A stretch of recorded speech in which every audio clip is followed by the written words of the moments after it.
श्रीगुरुभ्यो नमः परमगुरुभ्यो नमः। श्रीमदानन्दतीर्थभगवत्पादाचार्यगुरुभ्यो नमः। सृष्टिस्थित्यप्ययेहा नियतिदृशितमो बन्धमोक्षाश्च यस्मात् अस्य श्रीब्रह्मरुद्रप्रभृतिसुरनरद्वीषशत्रुवात्मकस्य विष्णोर्व्यस्ताः समस्ताः सकलगुणनिधिः सर्वदोषो व्यपेतः पूर्णानन्दाव्ययो यो गुरुरपि परमश्चिन्तयेतं महान्तम् जन्माद्यस्य यतोऽन्वयादितरतश्चार्थेष्वभिज्ञस्वराट् तेने ब्रह्महृदायादिकवये मुह्यन्ति यं सूरयः तेजो वारिमृदां यथा विनिमयो यत्र त्रिसर्गो मृषा धाम्ना स्वेन सदा निरस्तकुहकं सत्यं परं धीमहि निगमकल्पतरोर्गलितं फलं शुकमुखादमृतद्रवसंयुतं पिबत भागवतं रसमालयं मुहुरहो रसिकाः भुवि भावुकाः निर्मत्योग्रभवार्णवे निजमनोभीष्टं दिशामीति यः सम्यक् ज्ञापयितुं करेण विलसन् मन्थानमन्नेन च रम्यं तामददन् महेशरजतग्रामश्रियोऽलङ्कृतिः करमन्धीश्वरभक्तिबन्धनवशः प्रीतोऽस्तु कृष्णप्रभुः वसुदेवसुतं देवं कंसचाणूरमर्दनं देवकी परमानन्दं कृष्णं वन्दे जगद्गुरुं कृष्णाय वासुदेवाय हरये परमात्मने प्रणतक्लेशनाशाय गोविन्दाय नमो नमः।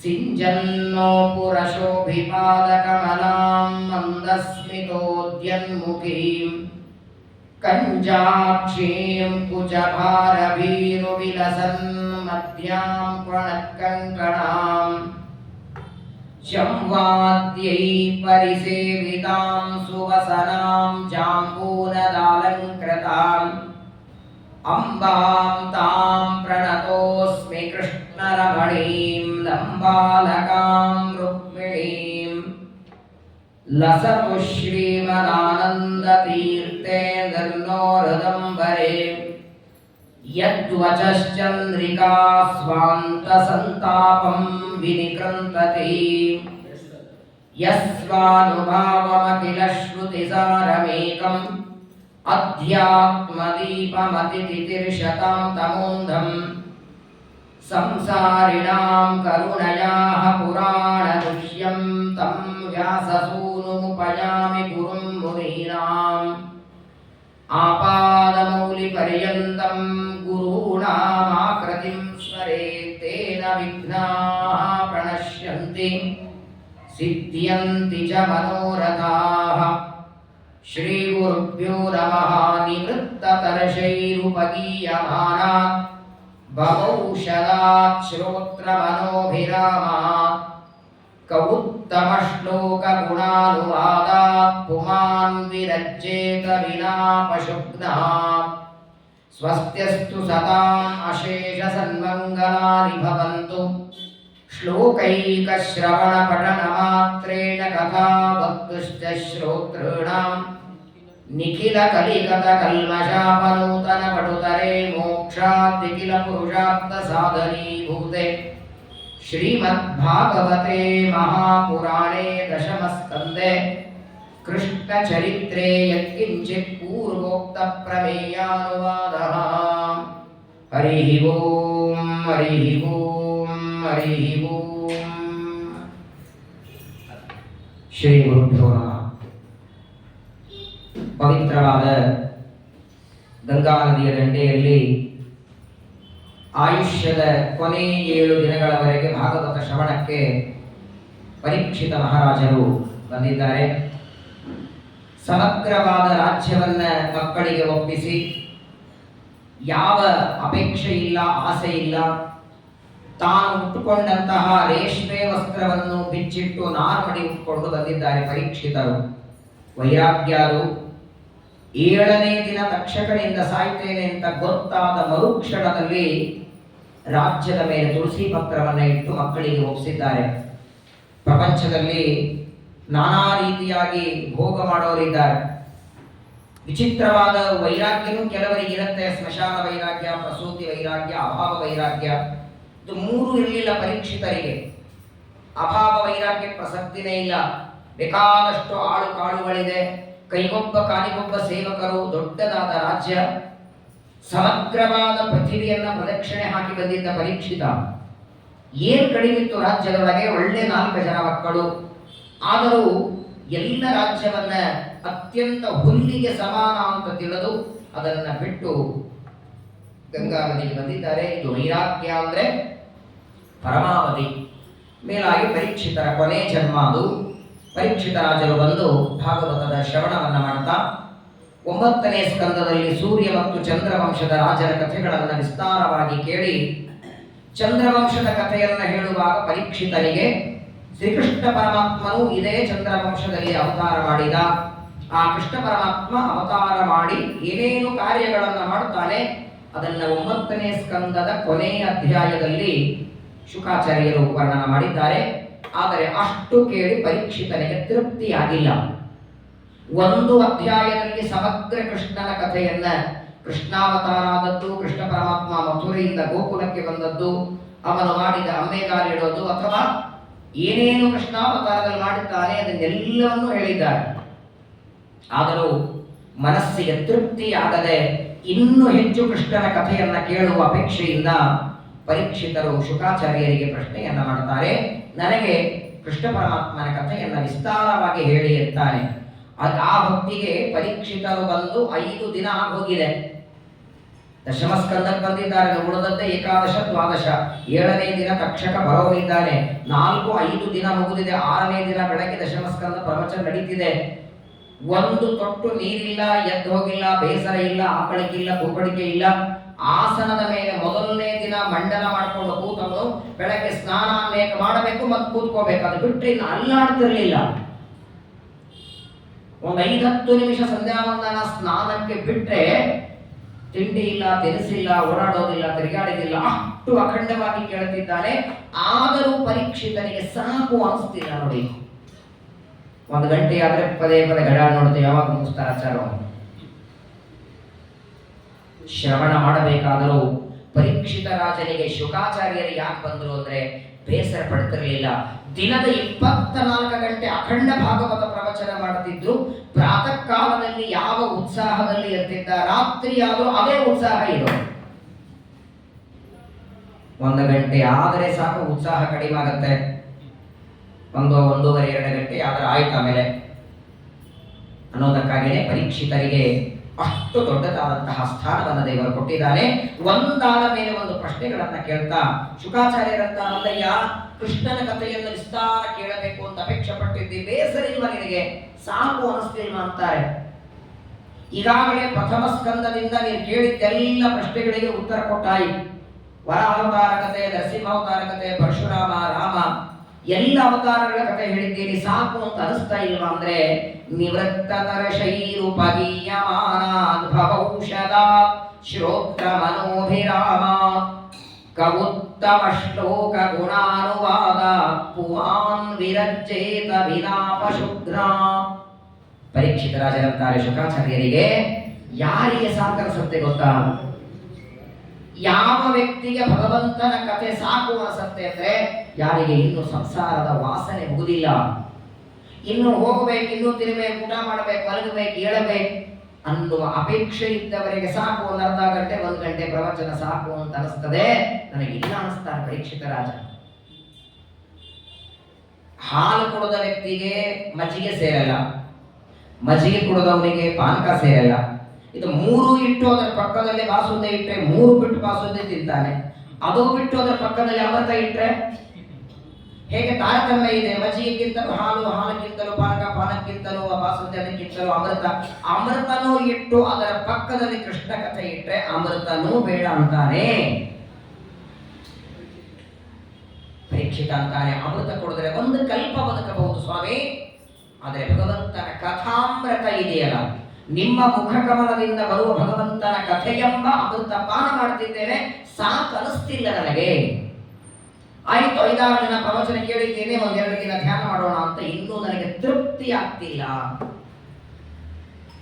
ಎಷ್ಟು ಸಿನಿಮಾ ನೋಡಿದರೂ ತೃಪ್ತಿ ಕೆಲವರಿಗಿಲ್ಲ, ಎಷ್ಟು ತಿಂದರೂ ತೃಪ್ತಿ ಕೆಲವರಿಲ್ಲ. ಪ್ರಪಂಚದೊಳಗೆ ಒಂದೊಂದು ವಿಷಯದಲ್ಲಿ ಒಬ್ಬೊಬ್ಬರಿಗೆ ತೃಪ್ತಿ ಇರಲ್ಲ. ಹಾಗೆ ನನಗೆ ಭಗವಂತನ ಕಥೆಯಲ್ಲಿ ತೃಪ್ತಿ ಆಗ್ತಾ ಇಲ್ಲ, ಇನ್ನೂ ಕೇಳಬೇಕು, ಇನ್ನಷ್ಟು ಭಗವಂತನ ಕಥೆ ಕೇಳಬೇಕು. ಅದರಲ್ಲಿಯೂ ಉಳಿದ ಯಾವ ಅವತಾರಗಳ ಬಗ್ಗೆನೂ ಇಷ್ಟು ಒತ್ತಾಯ ಮಾಡಿರಲಿಲ್ಲ.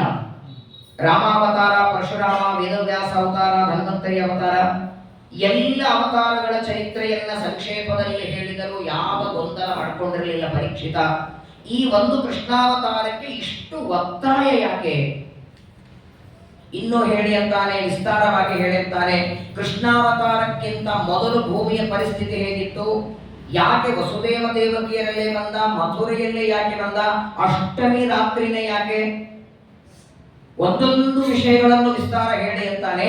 ಇಷ್ಟು ಕೃಷ್ಣನ ಕಥೆ ಕೇಳುವುದಕ್ಕೆ, ವಿಸ್ತಾರವಾಗಿ ಕೇಳುವುದಕ್ಕೆ ಯಾಕೆ ನಿನಗೆ ಕುತೂಹಲ ಅಂತ ಶುಕಾಚಾರ್ಯರಂದ್ರೆ, ಪರೀಕ್ಷಿತ ಅಂತಾನ ಸ್ವಾಮಿ ಹೇಗೆ ಹೇಳೋದಿಲ್ಲ ಹೇಳಿ ಅಂತಾನೆ. ರಾಮಾವತಾರ, ಪರಶುರಾಮ ಅಥವಾ ಬೇರೆ ಬೇರೆ ಅವತಾರಗಳ ಹೇಳುವಾಗ ನಾನು ಕೇಳಿದೆ, ಅದನ್ನು ವಿಸ್ತಾರ ಕೇಳಬೇಕು. ಆದರೆ ಈಗ ಕೃಷ್ಣಾವತಾರದ ಕಥೆ ವಿಸ್ತಾರವಾಗಿ ಯಾಕೆ ಅಂತ ಕೇಳ್ತಿದ್ದೀರಲ್ಲ, ಆ ಭಗವಂತನ ಅನುಗ್ರಹ 1-2 ನಮ್ಮ ಮೇಲೆ. ಜಗತ್ತಿನೊಳಗೆ ಒಬ್ಬ ವ್ಯಕ್ತಿಯಿಂದ ಉಪಕಾರ ಪಡೆದರೆ 2 ಮಾಡಬಹುದು. 1 ತಿರುಗಿ ಉಪಕಾರ ಮಾಡಬಹುದು, ಕೊನೆ ಪಕ್ಷ ಅವರು ಮಾಡಿದ ಉಪಕಾರದ ಸ್ಮರಣೆ ಮಾಡಬಹುದು. ಅದಕ್ಕಿಂತ ಹೆಚ್ಚಿಗೆ ಮಾಡಲಿಕ್ಕಿಲ್ಲ. ಎಷ್ಟು ಉಪಕಾರ ಮಾಡಿದ್ದಾನೆ ನೆನೆಸ್ಕೊಳ್ತಾನೆ. ಕೃಷ್ಣನ ಕಥೆಯನ್ನ ಇಷ್ಟು ವಿಸ್ತಾರ ಕೇಳುವ ಆಸೆ ಯಾಕೆ ತನಗೆ ಅಂತ ಪರೀಕ್ಷಿತ ಹೇಳ್ತಾನೆ. ಪಿತಾಮಹಾಮೇ ಸಮರೇ ಮರಂಜನೈಹಿ ದೇವವ್ರತಾತ್ಯಾದಿರಥೈ ಸ್ಥಿಮಿಂಗಿಲೈಃ ದುರತ್ಯಯಂ ಕೌರವ ಸೈನ್ಯ ಸಾಗರಂ ಕೃತ್ವಾ ತರನ್ ವತ್ಸಪದಂ ಸ್ಮಯಪ್ಲವಾಹ. ಏನು ಮಾತು ನೋಡಿ. ಪರೀಕ್ಷಿತ ರಾಜ ಶುಕಾಚಾರ್ಯರು ಅಂತ ಹೇಳ್ತಾರೆ, ಅವತ್ತು ಕುರುಕ್ಷೇತ್ರದ 18 ದಿನದ ಯುದ್ಧ. 11 ಅಕ್ಷೋಹಿಣಿ ಸೈನ್ಯ ನಿಂತಿದೆ. ದ್ರೋಣಾಚಾರ್ಯ, ಭೀಷ್ಮಾಚಾರ್ಯ, ಕೃಪಾಚಾರ್ಯ, ಅಶ್ವತ್ಥಾಮಾಚಾರ್ಯ, ಧೌಮ್ಯಾಚಾರ್ಯ ಇವರೆಲ್ಲ ಅತಿರಥಿಗಳು ನಿಂತಿದ್ದಾರೆ. ಒಬ್ಬೊಬ್ಬರ ಕೈಯಲ್ಲಿ ಬಿಲ್ಲುಬಾಣಗಳು. 11 ಅಕ್ಷೋಹಿಣಿ ಸೈನ್ಯದ ಮುಂದೆ ನಮ್ಮ ಸೈನ್ಯ ಇರೋದು 7 ಅಕ್ಷೋಹಿಣಿ. ಎಲ್ಲಿ ಗೆಲುವಾಗತ್ತೆ ನಮಗೆ? ಭೀಷ್ಮಾಚಾರ್ಯರ, ದ್ರೋಣಾಚಾರ್ಯರಂತವರು ಎದುರುಗಡೆ ಇದ್ದಾಗ ನಮಗೆ ಗೆಲುವು ಅನ್ನೋದು ಅಸಾಧ್ಯದ ಮಾತು. ಸೈನ್ಯವೂ ಸಮಾನ ಇರಲಿಲ್ಲ, ಸೈನ್ಯವೂ ಸಮಾನ ಇಲ್ಲ. 11 ಅಕ್ಷೋಹಿಣಿ ಅವರದು, 7 ಅಕ್ಷೋಹಿಣಿ ನಮ್ಮದು. ಇರುವ ಸೈನ್ಯದೊಳಗೂ ಪರಾಕ್ರಮಿಗಳಲ್ಲೇ ಇದ್ದಾರೆ. ಶಲ್ಯ ಅಲ್ಲೇ ಇದ್ದಾರೆ. ಮಹಾದುಷ್ಟನಾದ ದುರ್ಯೋಧನ ಮೊದಲಿಗೆ, ದುರ್ಯೋಧನನ 100 ಜನ ತಮ್ಮಂದ್ರು ಎಲ್ಲರೂ ಅಲ್ಲೇ ಇದ್ದಾರೆ. ಯುದ್ಧಕ್ಕೆ ಬೇಕಾದ ಸೈನ್ಯವೆಲ್ಲ ಅವರ ಹತ್ರ ಇದ್ರೆ ಯುದ್ಧದಲ್ಲಿ ಗೆಲುವು ನಮಗಾಗತ್ತೆ ಅಂತ ಕನಸನ್ನು ನಾವು ಅನ್ಕೊಂಡಿರಲಿಲ್ಲ. ಆದರೂ ನಮ್ಮ 5 ಜನ ಅಚ್ಚಂದ್ರಿಗೆ, ಪಾಂಡವರಿಗೆ ಗೆಲುವಾಯ್ತಲ್ಲ. ಯಾರಿಂದ? ಆ ಸ್ವಾಮಿಯ ದಯ ಅಲ್ವಾ ಅಂತಾನೆ. ಅನಂತ ಕೋಟಿ ಬ್ರಹ್ಮಾಂಡ ನಾಯಕ ಡ್ರೈವರ್ ಆಗಿ ಕೂತಿದ್ದಾನೆ. ಜಗತ್ತನ್ನೇ ಆಡಿಸೋ ಸ್ವಾಮಿ. ಅವತ್ತು ಪರೀಕ್ಷಿತ ಅರ್ಜುನನಿಗೆ ಮಾತ್ರ ಸಾರಥಿ ಅಲ್ಲ, ನಮ್ಮ ಜೀವನವೇ ಒಂದು ದೊಡ್ಡದಾದ ರಥ. ಆ ರಥಕ್ಕೆ ಒಂದು ಗಾಲಿ ಹೆಂಡತಿ, ಇನ್ನೊಂದು ಗಾಲಿ ಗಂಡ. ಗಂಡ ಹೆಂಡತಿ ಎಂಬ ಒಂದು ರಥ ನಡೀತಿದೆ. ಈ ರಥಕ್ಕೂ ಸಾರಥಿ ಪರಮಾತ್ಮನೇ. ಆ ರಥಕ್ಕೆ ಮಾತ್ರ ಅಲ್ಲ. ನಮ್ಮ ಜೀವನವು ಸುಗಮವಾಗಿ ನಡಿಬೇಕು ಅಂದ್ರೆ ಈ ಸಾರಥಿ ಒಳಗೆ ಕೂತಿರ್ಬೇಕು. ಪ್ರಾಯ ಜಗತ್ತೊಳಗೆ ಡ್ರೈವರ್ ಕೆಲಸ ಏನಿರುತ್ತೆ, ಆ ಕಾರು ಅಥವಾ ಗಾಡಿ ಯಜಮಾನ ಹೇಳಿದಂಗೆ ಎಡಕ್ಕಂದ್ರೆ ಎಡಕ್ಕೆ, ಬಲಕ್ಕಂದ್ರೆ ಬಲಕ್ಕೆ, ಅಲ್ಲಿ ಹೋಗಿ ನಿಂತ್ಕೋಬೇಕು, ನಾನು ಊಟ ಮಾಡಿ ಬರೋವರ ಕಾಯ್ಬೇಕು, ಅಷ್ಟೇ. ಅಷ್ಟಕ್ಕೆ ಸಂಬಳ ಅವನಿಗೆ. ಕರ್ಕೊಂಡು ಹೋಗೋದು, ಬರೋದು, ನಿಲ್ಲಿಸೋದು, ಇಷ್ಟಕ್ಕೆ ಮಾತ್ರ ಸಂಬಳ ಡ್ರೈವರ್ಗೆ ಇರುತ್ತೆ. ಯಾವ ಡ್ರೈವರ್ ಗೀತಾ ಉಪದೇಶ ಮಾಡ್ತಾನೆ ಹೇಳಿ? ಅರ್ಜುನಿಗೆ ಸಿಕ್ಕ ಸಾರಥಿ ಎಂತವರೇ? ಇಡೀ ಕುರುಕ್ಷೇತ್ರದ ಯುದ್ಧದೊಳಗೆ ಯಾರ್ಯಾರು ರಥಕ್ಕೆ ಸಾರಥಿಯಾಗಿದ್ದಾರೆ? ಕೇವಲ ಎಡಕ್ಕೆ ಬಲಕ್ಕೆ ಕುದುರೆ ಒಯ್ದವರಿದ್ದಾರೆ. ಸಾರಥಿಯಾಗಿ ಉಪದೇಶ ಮಾಡದವರಿಲ್ಲ, ಹಿತವಾದ ಮಾತು ಹೇಳದವರಿಲ್ಲ. ಪರೀಕ್ಷಿತನ ಕಣ್ಣೊಳಗೆ ನೀರು ಬರ್ತಿದೆ. ಅವತ್ತು ನಮ್ಮ ಅಜ್ಜ ಯುದ್ಧ ಬೇಡ ಅಂದ. ಭಗವದ್ಗೀತೆ ಮೊದಲನೇ ಅಧ್ಯಾಯದಲ್ಲಿ ಅರ್ಜುನ ವಿಷಾದ ಯೋಗ ಮೊದಲು ಹೇಳ್ತಾನೆ, ಯಾರ್ಯಾರಿದ್ದಾರೆ ನಡಿ ಯುದ್ಧ ನೋಡ್ತೇನೆ ಅಂತಾನೆ. ನನ್ನ ಜೊತೆಗೆ ಯುದ್ಧ ಮಾಡೋದಕ್ಕೆ ಯಾರು ಬಂದಿದ್ದಾರೆ ನೋಡುತ್ತೇನೆ ನಡಿ ಅಂತ ಹೇಳಿ ರಥವನ್ನು ತಗೊಂಡು ಬಂದ. ರಥಂ ಸ್ಥಾಪಯಮೇಚ್ಯುತ ಯಾವದೇತಾನ್ ನಿರೀಕ್ಷೇಹಂ ಯೋದ್ಧು ಕಾಮಾನ್ ಅವಸ್ಥಿತಾನ್ ಕೈರ್ಮಯಾ ಸಹ ಯೋದ್ಧವ್ಯಂ ಅಸ್ಮಿನ್ ರಣಸಮುದ್ಯಮೆ. ರಣರಂಗಕ್ಕೆ ಬರುವಾಗ ಏನು ಉತ್ಸಾಹ ಇತ್ತು ಅರ್ಜುನನಿಗೆ, ಆ ಉತ್ಸಾಹ ಎರಡೂ ಬದಿಯಲ್ಲಿರುವ ಸೈನ್ಯ ನೋಡಿದಾಗ ಇಳಿದೋಯ್ತಂತೆ. ನಕಾಂಕ್ಷೆ ವಿಜಯಂ ಕೃಷ್ಣ ನಚ ರಾಜ್ಯಂ ಸುಖಾನಿ ಚ ಕಿಂ ನೋ ರಾಜ್ಯೇನ ಗೋವಿಂದ ಕಿಂ ಭೋಗೈರ್ ಜೀವಿತೇನ ವಾ ಯೇಷಾರ್ಥೇ ಕಾಂಕ್ಷಿತಂ ನೋ ರಾಜ್ಯಂ ಭೋಗಾ ಸುಖಾನಿ ಚ ತೈಮೇ ವಸ್ತಿತಾಯುತ್ತೆ ಪ್ರಾಣಾಂ ತ್ಯಕ್ತ್ವಾ ಧನಾಂಚ. ಆಮೇಲೆ ಮಾತುಗಳು ನೋಡಿ. ಇನ್ನೂ ರಣರಂಗಕ್ಕೆ ಬರದೇ ಇರುವಾಗ ಅರ್ಜುನನ ಮಾತು, ಬೇಕಾದವರು ಬರಲಿ ಯುದ್ಧ ಮಾಡ್ತೇನೆ ಅದನ್ನು ಮಾಡ್ತೇನೆ ಅಂತ ಬೇಕಾದಷ್ಟಲ್ಲ.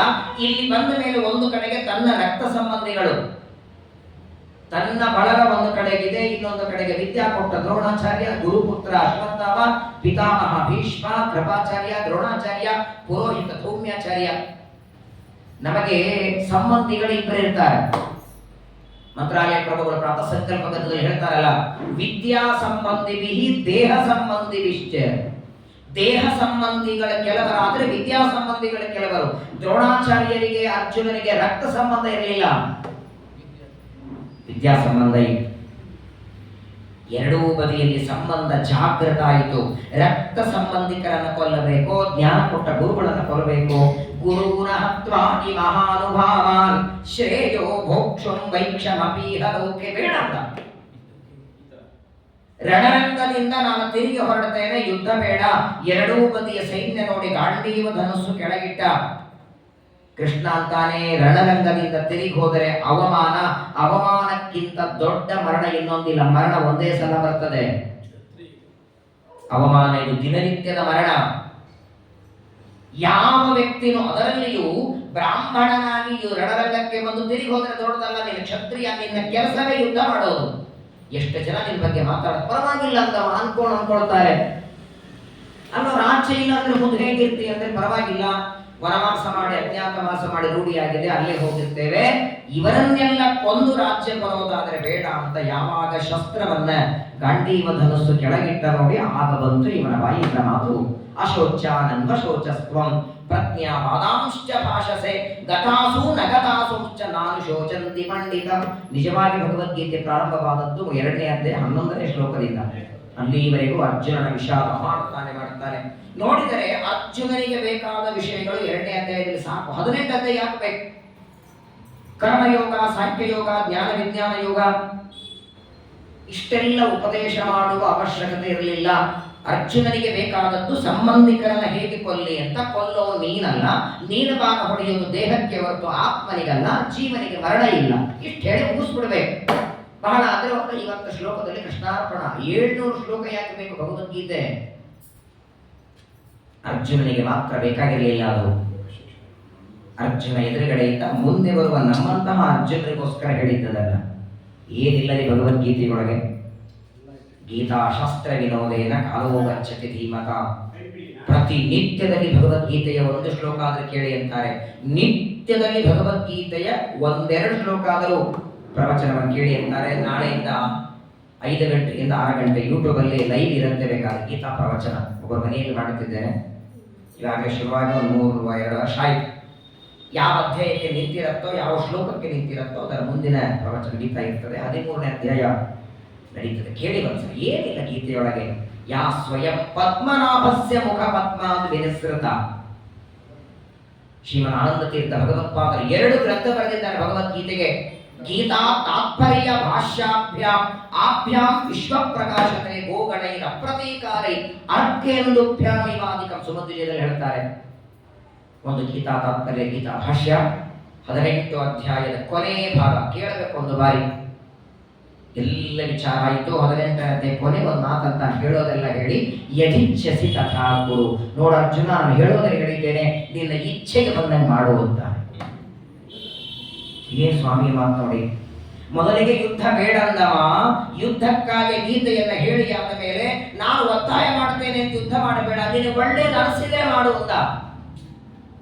ಯುದ್ಧ ಮಾಡಬೇಕು ಅಂತ ಇಚ್ಛೆ ಬಂದ್ರೆ ಮಾಡುವಂತಾನೆ. ಆಗ ಅರ್ಜುನನ ಬಾಯಿಂದ ನಷ್ಟೋ ಮೋಹ ಸ್ಮೃತಿರ್ಲಬ್ಧ ತ್ವತ್ಪ್ರಸಾದಾನ್ಮಯಾಚ್ಯುತ ಸ್ಥಿತೋಸ್ಮಿ ಗತ ಸಂದೇಹ ಕರಿಷ್ಯೆ ವಚನಂ ತವ. ಆ ಮಾತು ಬರಲಿಕ್ಕೆ ಇಷ್ಟ ಹೇಳಬೇಕಾ. ಪ್ರಾರಂಭದಲ್ಲಿ ಅರ್ಜುನ ಯುದ್ಧಕ್ಕೆ ಒಪ್ಕೊಂಡ್ಬಿಟ್ಟಿದ್ದಾನೆ, ಗೀತನ ಸಿಗ್ತಿರ್ಲಿಲ್ಲ. ಇವತ್ತು ಅವನು ಬೇಡ ಅನ್ನಬೇಕು, ಸೈನ್ಯವನ್ನ ನೋಡಿ ವಿಷಾದ ಪಡಬೇಕು, ಅವನ ವಿಷಾದ ಪರಿಹಾರಕ್ಕೆ ಗೀತೆ ಆಯಿತು. ಉಪದೇಶ ಆದ ಮೇಲೆ ನಷ್ಟೋ ಮೋಹ ಅಂದ. ಅನಂತರ ಯುದ್ಧ ಪ್ರಾರಂಭ ಆಯಿತು. ಯಾವ ನಮ್ಮ ಅಜ್ಜನಾದ ಅರ್ಜುನನಿಗೆ ನನ್ನ ಬಾಂಧವರು ಅಂತ ಮೋಹ ಬಂದಾಗ ಆ ಮೋಹವನ್ನ ದೂರ ಮಾಡಿ ಗೀತ ಉಪದೇಶ ಮಾಡಿ ಯಾರಿಗೆ ಸಾರಥಿಯಾದನೋ ಅಂತಹ ಕೃಷ್ಣನ ಕಥೆ ಹೇಳಿದ ಸ್ವಾಮಿ ಅಂತಾರೆ. ಅದನ್ನೆಲ್ಲ ನೆನೆಸ್ಕೊಳ್ತಾನೆ ಪರೀಕ್ಷಿತ. ಒಂದು ಬಾರಿ ಕೃಷ್ಣ ಪರಮಾತ್ಮ ಹಸ್ತಿನಾವತಿಗೆ ಬಂದಿದ್ದ ಪಾಂಡವರ ಭೇಟಿಗೆ. ಏನೋ ಸ್ವಲ್ಪ ಕೆಲಸ ಇತ್ತು, ಮುಗಿಸ್ಕೊಂಡು ದ್ವಾರಕೆಗೆ ಹೋದ. ಹೋಗುವಾಗ ಧರ್ಮರಾಜ ಅಂತಾನೆ, ಮತ್ತೆ ಯಾವಾಗ ಬರ್ತಿ ಅಂತ ಕೇಳ್ದ. ಪ್ರಾಯ ಕೃಷ್ಣ ಪರಮಾತ್ಮ ಭೂಮಿಯ ಮೇಲೆ ಮಾನವರ ಕಣ್ಣಿಗೆ ಕಾಣುವಂತೆ ಇದ್ದದ್ದೇ 106 ವರ್ಷ. ಅದರಲ್ಲೂ 100 ವರ್ಷ ಪಾಂಡವರ ಮನೆಯಲ್ಲೇ ಇದ್ದ. ತನ್ನ ಮನೆಯಲ್ಲಿರುವುದಕ್ಕಿಂತ ಹೆಚ್ಚಿಗೆ ಇರ್ತಿದ್ದ. ಪಾಂಡವರ ಮನೆಯೊಳಗೆ ಕಡ್ಲಿ ಬ್ಯಾಳೆ ಬೆಲ್ಲ ಬೀಳಬೇಕು ಅಂದ್ರೆ ಕೃಷ್ಣ ಇರಬೇಕು. ಅವ್ರು ಬೇರೆ ಹಬ್ಬ ಮಾಡ್ತಿರ್ಲಿಲ್ಲ. ಪಾಂಡವರ ಮನೆಯಲ್ಲಿ ದೀಪಾವಳಿ, ಯುಗಾದಿ ಯಾವಾಗ ಯಾವತ್ತು ಕೃಷ್ಣ ಬರ್ತಾನೆ ಅವತ್ತು ಹಬ್ಬ. ಅಮಾವಾಸ್ಯೆ ಇದ್ರೆ ಹಬ್ಬ, ಅವತ್ತು ದೇವರ ಬಿಟ್ಟ ಹಬ್ಬ ಏನು. ಹೆಚ್ಚು ಹೊತ್ತು ಒಂದೊಂದು ಸಲ ಅಂತೂ ರುಕ್ಮಿಣಿ ಸತ್ಯಭಾಮ ಜಗಳಾಡ್ತಿದ್ರು. ನಿಮ್ಗೆ ನಮ್ಗಿಂತ ಪಾಂಡವರೇ ಹೆಚ್ಚು. ಒಂದೇ ಮಾತು ಹೇಳ್ಬಿಟ್ಟ, ಮಮ ಪ್ರಾಣಾಹಿ ಪಾಂಡವ ಅಂದ್ಬಿಟ್ಟ ಕೃಷ್ಣ. ಪ್ರಾಯ ಹೆಂಡತಿ ಬೇಕು, ಆದರೂ ಪಾಂಡವರ ಮೇಲೆ ಅಪಾರವಾದ ವಿಶ್ವಾಸ, ಅಪಾರವಾದ ಭಕ್ತಿ. ಇವತ್ತು ಅದೇನು ಡೇ ಅಂತಾರಲ್ಲ, ಫ್ರೆಂಡ್ಶಿಪ್ ಡೇ, ನಾವು ಮಾಡೋದಲ್ಲ, ಆದರೂ ಫ್ರೆಂಡ್ಶಿಪ್ ಡೇ ಅಂದ್ರೆ ಹೆಂಗಿರ್, ಫ್ರೆಂಡ್ ಅಂದ್ರೆ ಹೆಂಗಿರ್ಬೇಕು. ಇವತ್ತೇನು ಫ್ರೆಂಡ್ಶಿಪ್ ಡೇ ಅಂತೇಳಿ ಪಾಪ ಗೆಳೆಯರನ್ನ, ಪಾಪ ಕೆಲವರು ಇವತ್ತೇ ನೆನಪಾಗ್ತಾರೆ ಗೆಳೆಯರು. 1 ವರ್ಷದವರೆಗೆ ಫೋನು ಇಲ್ಲ, ಕತೆ ಇಲ್ಲ, ಮಾತಿರಂಗಿಲ್ಲ. ಇವತ್ತೊಂದು ದಿನ ನೆನಪಾಗ್ತಾರೆ, ನಿಮ್ಮ ಮನೆಗೆ ಬರ್ತೇನೆ, ತಿಂಡಿ ಮಾಡು, ಊಟ ಮಾಡು ಅಂತಾರೆ. ನಿಜವಾಗಿ ಗೆಳೆಯರು ಫ್ರೆಂಡ್ಶಿಪ್ ಅಂದ್ರೆ ಕೃಷ್ಣ ಪರಮಾತ್ಮ ಸುಧಾಮನಂತ ಗೆಳೆಯರು. ಬೇಕು ಅಂತ ಬೇಡದಿರುವ ಗೆಳೆಯ, ಕೊಟ್ಟರು ಕೊಟ್ಟೀನಿ ಅಂತ ಹೇಳದಿರುವ ಗೆಳೆಯ. ಬೇಡಲಿಲ್ಲ ಸುಧಾಮ, ಕೊಟ್ಟ ಮೇಲೆ ನಾನು ಇಷ್ಟು ಕೊಟ್ಟಿದ್ದೆ ಅಂತ ಹೇಳಲಿಲ್ಲ ಕೃಷ್ಣ. ಯಾರು ಹೇಳ್ತಾರೆ? ಪ್ರಪಂಚದೊಳಗೆ ಒಬ್ಬ ವ್ಯಕ್ತಿ ನನಗೆ ಇಷ್ಟ ಅನ್ನಬಹುದು, ಬಹಳ ಇಷ್ಟ ಅನ್ನಬಹುದು, ತುಂಬಾ ಇಷ್ಟ ಅನ್ನಬಹುದು, ಪ್ರಾಣ ಅನ್ನಲ್ಲ. ಪಾಂಡವರನ್ನು ನೋಡಿ ಕೃಷ್ಣರ ಬಾಯಿಂದ ಬಂದದ್ದು ಮಹಾಪ್ರಾಣಾಗಿ ಪಾಂಡವ ಅಂತಾನೆ. ಯಾವಾಗ ಬರ್ತಿ ಅಂತ ಕೃಷ್ಣ ಪರಮಾತ್ಮ ಹಸ್ತಿನಾವತಿ ದ್ವಾರಕೆ ಹೊರಟಾಗ ಬರ್ತೇನೆ ಅಂತ ಹೇಳದ. ಎಲ್ಲರೂ ನಮಸ್ಕಾರ ಮಾಡುತ್ತಾರೆ, ಹೊರಟ. ಹೋದ ಮೇಲೆ ಒಂದು 8-10 ದಿನಗಳಾದ ಮೇಲೆ ಅರ್ಜುನ ಕೇಳ್ತಾನೆ ಧರ್ಮರಾಜನಿಗೆ, ಬಹಳ ದಿನ ಆಯಿತು ಪರಮಾತ್ಮ ಬರಲೇ ಇಲ್ಲ, ಕೃಷ್ಣ ಬಂದೇ ಇಲ್ಲ, ದ್ವಾರಕೆಯಿಂದ ಹಸ್ತಿನಾವತಿಗೆ ಬಂದಿಲ್ಲ. ಆಗ ಧರ್ಮರಾಜ ಅಂತಾನೆ, ಏನೋ ಕೆಲಸ ಇರುತ್ತೆ, ದ್ವಾರಕಾ ಪಟ್ಟಣದಲ್ಲಿ ಸಂಸಾರ ಇದೆ, ಒಬ್ಬ ಹೆಂಡತಿ ಇದ್ರೆ ಬಿಡ್ಸ್ಕೊಂಡು ಹೋಗೋದು ಕಷ್ಟ. ಅವನಿಗಂತೂ 16,108 ಜನ, 1,60,000 ಜನ ಮಕ್ಕಳು, ಸೊಸೆಂದ್ರು, ಏನೋ ಇರತ್ತೆ, ಬಂದಿರ್ಲಿಕ್ಕಿಲ್ಲ ಅಂತ. ಇಲ್ಲ, ನನಗೆ ಯಾಕೋ ಕೃಷ್ಣನ ನೋಡ್ಬೇಕಾಗಿದೆ, ನಾನು ಹೋಗಿ ಬರ್ತೇನೆ. ಯಾಕೆ ಅವಸರ ಮಾಡ್ತಿ, ಬರ್ತಾನೆ ಅಂತ ಧರ್ಮರಾಜ. ಇಲ್ಲ, ನಾನು ಹೋಗಿ ಬರ್ತೇನೆ, ದ್ವಾರಕೆಗೆ ಹೋಗಿ ದರ್ಶನ ಮಾಡ್ಕೊಂಡ್ ಬರ್ತೇನೆ ಅಂತ ಹೊರಟೇ ಬಿಟ್ಟ ಅರ್ಜುನ. ಹೋಗುವಾಗ ಒಂದು ಮಾತು ಹೇಳ್ತಾನೆ ಧರ್ಮರಾಜ ಅಂತ, ನೋಡು, ನಿನ್ನನ್ನು ಕಳಿಸೋದಕ್ಕೆ ನನ್ನ ಮನಸ್ಸಿಲ್ಲ. ನೀನು ಭೀಮ ಅಂದ್ರೆ 2 ಕಣ್ಣಿದ್ದ ಹಾಗೆ ನನಗೆ. ನೀವಿಬ್ಬರಲ್ಲಿ ಯಾರು ಹೋದು ನನಗೆ ಇಷ್ಟ ಇಲ್ಲ. ಆದ್ರೆ ದರ್ಶನ ಮಾಡ್ಕೊಂಡು ಕೃಷ್ಣನ್ ನೋಡಿ ಬರ್ತೀರಂತೆ. ಹೋಗು, ಇವತ್ತು ರಾತ್ರಿ ಇಲ್ಲಿಂದ ಹೊರಡು, ನಾಳೆ ಬೆಳಗ್ಗೆ ದ್ವಾರಕ್ಕೆ ತಲುಪ್ತಿ. ನಾಳೆ ಒಂದಿನ ಕೃಷ್ಣನ್ ಜೊತೆಗಿದ್ದು ನಾಳೆ ರಾತ್ರಿ ಬಿಟ್ಟು ನಾಳೆ ಬೆಳಗ್ಗೆ ಮತ್ತೆ ಹಸ್ತಿನಾವತಿ ಬರ್ಬೇಕು ನೀನು. ಆಯ್ತು ಅಂತ ಧರ್ಮರಾಜನಿಗೆ ನಮಸ್ಕಾರ ಮಾಡಿ ಅರ್ಜುನ ಹೊರಟ. ಹೇಳಿದ ಹಾಗೆ ಇವತ್ತು ಬಿಟ್ಟು ನಾಳೆ ಬೆಳಗ್ಗೆ ದ್ವಾರಕೆಗೆ ಮುಟ್ಟಿದ್ದಾನೆ. ನಾಳೆ ರಾತ್ರಿ ಕೂತು ಮತ್ತೆ ನಾಡಿದ್ದು ಬೆಳಗ್ಗೆ ಹಸ್ತಿನಾವತಿ ಬರಬೇಕು. ನಾಳೆ ಬರಲಿಲ್ಲ, ನಾಡಿದ್ದು ಬರಲಿಲ್ಲ, 2 ದಿನ ಆಯ್ತು, 3 ದಿನ ಆಯ್ತು, 5 ದಿನ ಆಯ್ತು, ಬರಲೇ ಇಲ್ಲ ಅರ್ಜುನ. ಬರದೇ ಇದ್ದಾಗ ಧರ್ಮರಾಜ ತಮ್ಮ ತಮ್ಮನಾದ ಭೀಮನಿಗೆ ಕೇಳ್ತಾನೆ, ಯಾಕೋ ಬರ್ತಾ ಇಲ್ಲ, ನನಗೆ ಯಾಕೋ ಸಂದೇಹ ಬರ್ತಿದೆ. ಮೊದಲೇ ಸಣ್ಣ ಸಣ್ಣ ವಿಷಯಕ್ಕೆ ಸಂದೇಹ ಪಡೋದು ನೀವು. ದೊಡ್ಡ ಇನ್ನೊಂದೇನಾಗ್ಬಿಟ್ಟಿತ್ತಂದ್ರೆ, ಅರ್ಜುನ ಆ ಕಡೆಯಿಂದ ಬರ್ತಾ ಇಲ್ಲ, ಈ ಕಡೆ ಜೋರಾಗಿ ಮಳೆ ಬರೋದು, ಅಕಾಲದಲ್ಲಿ ಮಳೆಗಾಲದಲ್ಲಿ ಅಕಾಲದಲ್ಲಿ ಮಳೆ ಬರೋದು, ಒಮ್ಮೊಮ್ಮೆ ಗಾಳಿ ಬೀಸು, ಇಲ್ಲ ಅಪಶಕನಲ್ವೇ, ಅಪಶಕನಗಳೆಲ್ಲ ಕಾಣಿಸ್ತಿವೆ. ನಾಯಿಗಳು ಒದರುತ್ತಿವೆ, ನರಿಗಳು ಒದರುತ್ತಿವೆ. ಏನಾದರೂ ದೊಡ್ಡ ಗಂಡಾಂತರ ಬರೋದಿದ್ರೆ ಇದೆಲ್ಲ ಅಪಶಕನಗಳು ನಡೆಯುತ್ತೆ. ನಾಯಿಗಳು ಒದರೋದು, ಕತ್ತೆಗಳು ಒದರೋದು, ಹಿರಣ್ಯಾಕ್ಷ ಹಿರಣ್ಯಕಶಿಪುಗಳು ಹುಟ್ಟುವಾಗ ಹೀಗಿದ್ದರು. ಏನಾದರೂ ಜಗತ್ತಿಗೆ ದೊಡ್ಡ ಅನರ್ಥ ಆಗೋದಿದ್ರೆ ಅದರ ಮುನ್ಸೂಚನೆ ಇದು.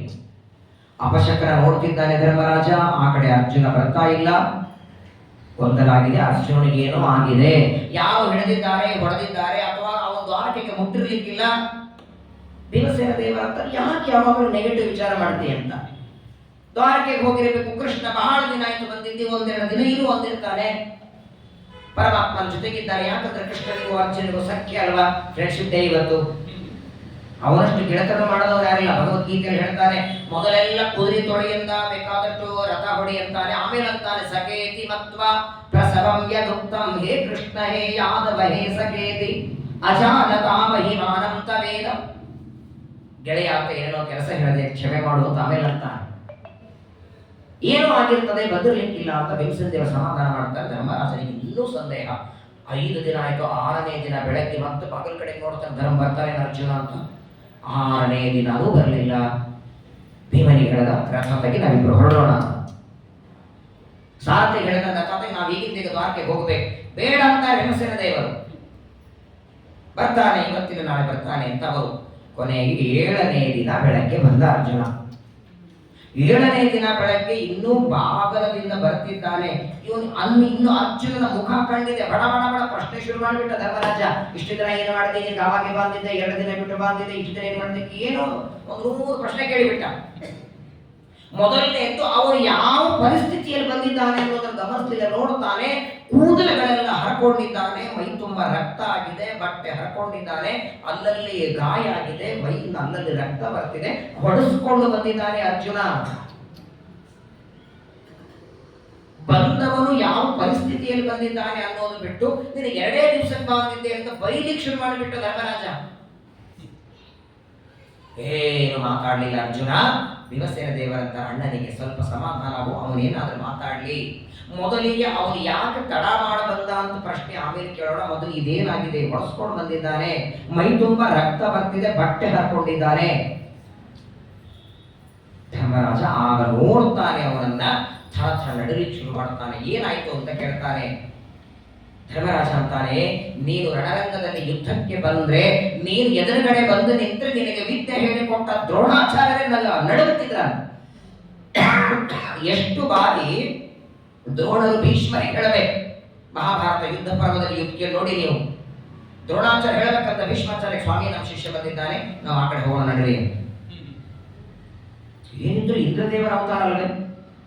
ಗಾಂಡೀವ ಧನುಸ್ಸನ್ನ ಒಂದು ಬಾರಿ ನೀನು ಕೈಯಲ್ಲಿ ಹಿಡ್ಕೊಂಡ್ರೆ ಆಕಾಶದಲ್ಲಿದ್ದ ದೇವತೆಗಳು ನಡುಗಬೇಕು. ಅಂಥ ಪರಾಕ್ರಮಿ ಯಾರ ಕಡೆಯಿಂದ ಹೊಡೆಸ್ಕೊಂಡೆ?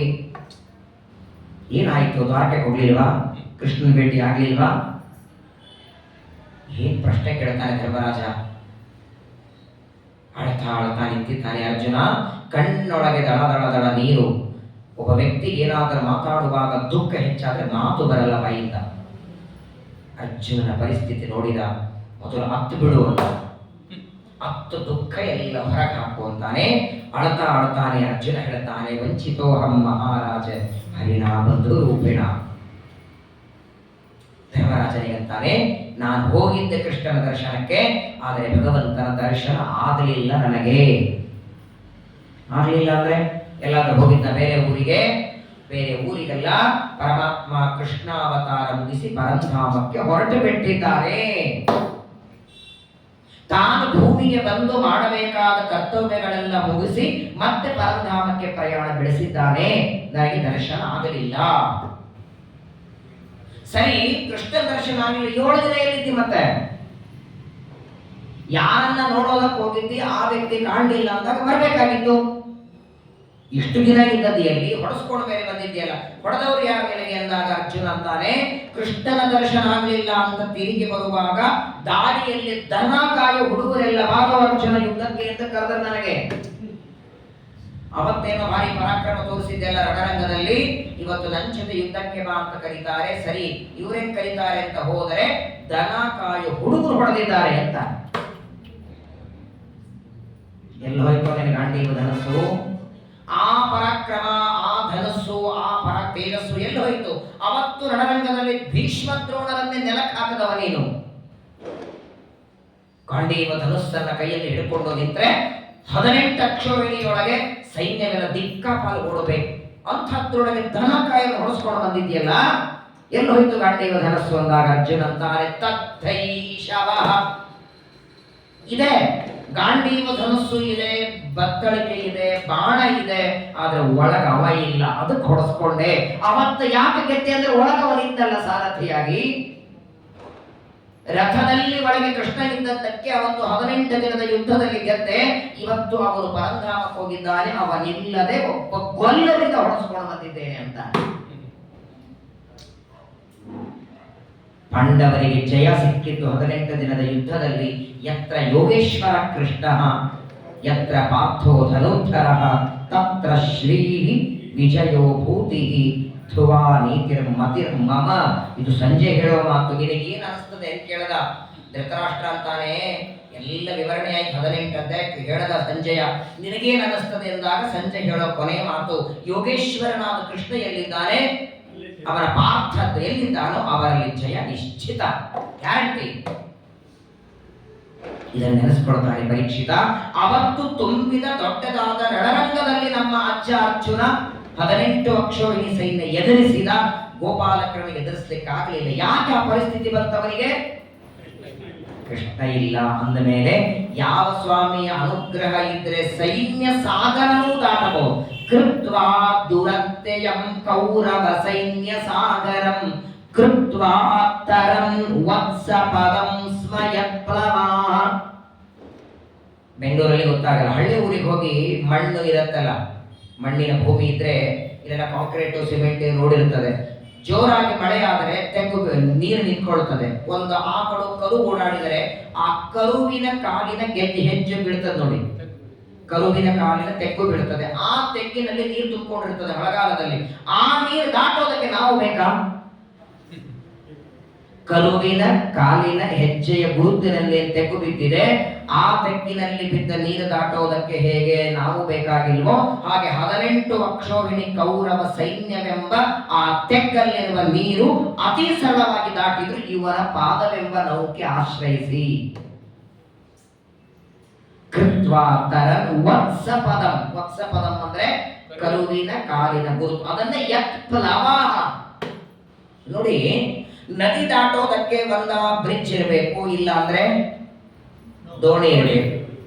ಆ ದೋಣಿಯಲ್ಲಿ ನೀವು ನದಿ ದಾಟಬೇಕಾದರೆ ಮೊದಲು ಹೋಗಿ ದೋಣಿಯಲ್ಲಿ ಕೂತ್ಕೋತೀರಿ. ಕೂತ್ಕೊಂಡ ಮೇಲೆ ಇನ್ನೇನು ದೋಣಿ ನಡೆಸಬೇಕು.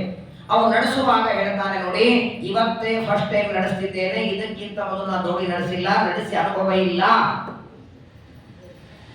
ಕೊಡ್ತೀರಾ? ಅಲ್ಲಿ ಫ್ರೀಯಾಗಿ ಕರ್ಕೊಂಡು ಹೋಗ್ತಿರೋದ್ರು ಕೂಡಲ್ಲ, ಪರವಾಗಿಲ್ಲ. ಆ ಮಾತು ಇಲ್ಲೇ ದಂಡೆಗೆ ಹೇಳಿದ್ರೆ ಹಿಡಿತೀರಿ, ಮಧ್ಯದಲ್ಲಿ ಹೋದಾಗ ಹೇಳಿದ್ರೆ. ಪ್ರಪಂಚದೊಳಗೆ ಯಾವುದೇ ವ್ಯಕ್ತಿಗೂ ಅಡಿಗೆಯನ್ನು ಕರಿಬೇಕಾದ್ರೆ ಮೊದಲು ಮಾಡುತ್ತಾನೆ, ಚೆನ್ನಾಗಿ ಮಾಡ್ತಾನೆ ಅಂತ ಗೊತ್ತಿದ್ರೆ ಕರಿತೀವಿ. ಇವತ್ತಿನ ಓದ್ಕೊಂಡು ಬಂದಿದ್ದಾರೆ, MBBS ಮುಗಿಸ್ಕೊಂಡು ಬಂದಿದ್ದಾರೆ ಅಂತ ಡಾಕ್ಟರ್ ಹತ್ರ ಹೋಗಿ ನಮ್ದು ಆಪರೇಷನ್ ಮಾಡಿ ಅದೆಲ್ಲ ಅನುಭವ ಇದೆ, ಈಗಾಗಲೇ 40 ಆಪರೇಷನ್ ಮಾಡಿದ್ದಾರೆ, 41ನೇದು ನಿಮ್ದು ಮಾಡಬೇಕು, ಪರವಾಗಿಲ್ಲ, ಡಾಕ್ಟರ್ ಕೈ ಗುಣ ಚೆನ್ನಾಗಿದೆ. ಹಾಗಾದರೆ ದೋಣಿಯಲ್ಲಿ ಹೋಗಬೇಕಾದರೆ ನಡೆಸುವ ಅಂಬಿಗ ಎಷ್ಟು ವರ್ಷದಿಂದ ದೋಣಿ ನಡೆಸ್ತಿದ್ದಾನೆ, ಈಗಾಗಲೇ ಎಷ್ಟು ಜನರನ್ನ ದಾಟಿಸಿದ್ದಾನೆ. ಈಗಾಗಲೇ 10 ವರ್ಷದಿಂದ ನಡೀತಿದ್ದಾರೆ, 10 ವರ್ಷದಿಂದ ದೋಣಿ ನಡೆಸ್ತಿದ್ದಾರೆ, ಸಾವಿರಾರು ಜನರಿಗೆ ದಂಡೆ ದಾಟಿಸಿದ್ದಾರೆ ಅಂದ್ರೆ ವಿಶ್ವಾಸ ಇರುತ್ತಲ್ಲ ಅವನ ಮೇಲೆ. ಅವನ ಮೇಲೆ ವಿಶ್ವಾಸ ಮಾಡೋದು ಕಷ್ಟನೇ. ಗೊತ್ತಾಯ್ತ? ಮನೆ ಆಯ್ತಲ್ಲ, ಅಹಮದಾಬಾದಿಂದ ಲಂಡನ್ ಆ ಪಾಯ್ಲೆಟ್ ಬೇಕಾದ್ರೆ ವಿಶ್ವಾಸ ಇತ್ತು ಅವ್ರ ಮೇಲೆ, ಪರವಾಗಿಲ್ಲ. ಆದರೂ ಒಬ್ಬ ಅಂಬಿಗ ಮೇಲೆ ವಿಶ್ವಾಸ ಬರೋದು ಈಗಾಗಲೇ ಸಾವಿರಾರು ಜನರನ್ನ ದಾಟಿಸಿದವ. ಈ ಅಂಬಿಗ ಹೇಗೆ ಅಂದ್ರೆ ಜಗದಂಬಾರಮಣನಿಂದ ನಂಬಿದೆ. ಸಾವಿರಲ್ಲ, ಲಕ್ಷ ಅಲ್ಲ, ಅನಂತ ಜೀವರಾಶಿಗಳನ್ನ ಈಗಾಗಲೇ ದಾಟಿಸಿದ್ದಾನೆ. ಯಾವುದರಿಂದ? ಸಂಸಾರವೆಂಬ ಸಮುದ್ರವನ್ನ ದಾಟಿಸಿ ಮೋಕ್ಷ ಕೊಟ್ಟಿದ್ದಾನೆ. ಇವನ ಪಾದವೆಂಬ ನೌಕೆಯನ್ನು ಆಶ್ರಯಿಸಿರಿ ಅಂತಾರೆ. ಭಗವಂತನೇ ದೊಡ್ಡ ಅಂಬಿಗರಿ, ನಮ್ಮನ್ನ ಸಂಸಾರ ಸಾಗರದಿಂದ ದಾಟಿಸುವ ಅಂಬಿಗ. ಇವನ ಮೇಲೆ ವಿಶ್ವಾಸ ಮಾಡದೇ ಇರಬೇಡಿ. ಬೇಕಾದ್ರೆ ಈ ಅಂಬಿಗರ ಬಗ್ಗೆ ಗೊತ್ತಾಗಬೇಕಾದ್ರೆ ವೇದ ಪುರಾಣ ತೆಗೆದು ನೋಡಿ, ಯಾವತ್ತರಿಂದ ಇವನು ದಾಟಿಸ್ತಿದ್ದಾನೆ ಅಂತ ವಿಶ್ವಾಸ ಬೇಕಲ್ಲ. ಇವತ್ತೇ ಮೊದಲನೇ ನಾವು ತಗೊಂಡಿದ್ದಾನೋ ಇದಕ್ಕಿಂತ ಮೊದಲು ದಾಟಿಸಿದ್ದಾನೋ ಅಂತ ಗೊತ್ತಾಗಬೇಕಾದ್ರೆ ವೇದ ತೆಗೆದು ನೋಡ್ರಿ. ಯಥೋ ವಾಚೋ ನಿವರ್ತಂತೆ ಅಪ್ರಾಪ್ಯ ಮನಸಾ ಸಹ ಯಥೋ ವಾಡಿಮಾನಿ ಭೂತಾನಿ ಜಾಯಂತೆ ನ ಜಾತಾನಿ ಜೀವಂತಿ ಯತ್ ಭಯಂತೆ ಅಭಿಸಂವಿಶಂತಿ ತದ್ವಿಜಿಜ್ಞಾಸಸ್ವ ತದ್ಬ್ರಹ್ಮ. ಐತರೇಯ ತೆಗೆದು ನೋಡಿ. ವೇದ ಉಪನಿಷತ್ತು ಹೇಳುತ್ತೆ, ಅನಾದಿ ಕಾಲದಿಂದ ಈಗಾಗಲೇ ಅನಂತ ಬ್ರಹ್ಮರು, ಅನಂತ ರುದ್ರರು, ಅನಂತ ಗರುಡರು, ಅನಂತ ಶೇಷರು ಇದೇ ಭಗವಂತನ ಅನುಗ್ರಹದಿಂದ ತಮ್ಮ ತಮ್ಮ ಪದವಿಯನ್ನು ಪಡೆದಿದ್ದಾರೆ ಅಂತ ಗೊತ್ತಾದ ಮೇಲೆ ವಿಶ್ವಾಸ ಬರಲಿ ನಿಮಗೆ. ಏನಂತ? ಈ ಅಂಬಿಗ ನಮ್ಮನ್ನ ದಾಟಿಸ್ತಾನೆ. ಪರೀಕ್ಷಿತ ರಾಜರಂತಾರೆ, ಯಾಕೆ ಕೃಷ್ಣನ ಕಥೆ ವಿಸ್ತಾರ ಹೇಳ್ರಿ ಅಂತ ಯಾಕೆ ಆಗ್ರಹ ಅಂದ್ರೆ, ಅವತ್ತು 18 ಅಕ್ಷೋಹಿಣಿ, ಆ ಸೈನ್ಯದೊಳಗೆ 11 ಅಕ್ಷೋಹಿಣಿ ಎಂಬ ಕೌರವ ಸೈನ್ಯವನ್ನ ವತ್ಸ ಕರುವಿನ ಕಾಲಿನ ತೆಗ್ಗಿನಲ್ಲಿ ಬಿದ್ದ ನೀರು ದಾಟೋದು ಎಷ್ಟು ಸುಲಭೋ ಅಷ್ಟು ಸರಳ ದಾಟಿಸಿಬಿಟ್ಟ. ಏನ್ ಯುದ್ಧ, ಏನ್ ಪ್ರಚಂಡವಾದದ್ದು. ಮಧ್ಯರಾತ್ರಿನೂ ಬೇಡ, ಪ್ರವಚನ ಮುಗಿದ ಮೇಲೆ ಮನೆಗೆ ಹೋಗ್ತಿದ್ರಿ, ಆಟೋ ಬೇಕು ಅಂತ ಕಾಯ್ತಿದ್ರಿ. 1-2-3 ಆಟೋ ಬಂತು, ಕೈ ಮಾಡಿದ್ರೆ ನಿಲ್ಲಿಲ್ಲ. ನಡಿ ಅಲ್ಲಿ ಮುಂದೆ ಹೋಗೋಣ ಅಂತ ಪಾಪ ನಡ್ಕೋತ ಹೊರಟಿದ್ರಿ. 2 ನಾಯಿ ನಿಮ್ಮನ್ನು ನೋಡ್ಬಿಡುತ್ತೆ. ಆ ನಾಯಿ ನೋಡಿದ್ದಕ್ಕೆ ನೀವೇನ್ ಮಾಡ್ತೀರಿ? ಪಾಪ ಅವುಗಳೇನು ನಿಮ್ಮನ್ನು ನೋಡುತ್ತದೆ ಅಷ್ಟೇ. ಅದು ನೋಡಿದ್ದಕ್ಕೆ ಭಯ ಆಗಿ ನೀವು ಜೋರ್ ವೇಗವಾಗಿ ಹೋಗ್ಲಿಕ್ಕೆ ಶುರು ಮಾಡ್ತೀರಿ. ಅವು ಹಿಂದಿನ ಬರ್ತವೆ, ಕೊನೆ ನಿಮ್ಮ ಮನೆ ಮೇಲೆ ಕರ್ಕೊಂಡು ಹೋಗುತ್ತೆ. ಆಟೋನೇ ಬೇಡ. ಪ್ರತಿನಿತ್ಯ ನಿಮಗೆ ಕೈ ಕಾಲು ನೋವಾಗಿರ್ತದೆ, ನಾಯಿ ಬೆನ್ನತ್ತಿದೆ ಅನ್ನೋ ಭಯದೊಳಗೆ ಸ್ವಲ್ಪ ಹೊತ್ತು ನೋಡೋದ್ರಲ್ಲಿ ಬರೋಬ್ಬರಿ ನಿಮ್ಮ ಮನೆಗೆ ಬಂದಿರ್ತೇವೆ. ಪ್ರಪಂಚದೊಳಗೆ ಭಯದಲ್ಲಿ ಮನುಷ್ಯ ಬೇಕಾದ ಕೆಲಸ ಮಾಡ್ತಾನೆ. ಆದ್ರೆ ಅದೇ ಕೆಲಸ ಆಸಕ್ತಿಯಿಂದ ಆದರದಿಂದ ಮಾಡೋದನ್ನ ಮಾಡಲ್ಲ. ಹೋಗ್ರಿ ನಾಯಿ ಪರವಾಗಿಲ್ಲ, ಆಟೋ ಸಿಕ್ಕಿಲ್ಲ, ಬನ್ನಿ ಅಲ್ಲಿವರೆಗೆ ಹೋಗ್ಬೇಕು ನಡ್ಕೋದಂತ ಮನೆ ಹೋಗಿದ್ರಲ್ಲ ನಾಯಿ ಬೆನ್ನತ್ತಿದಕ್ಕೆ.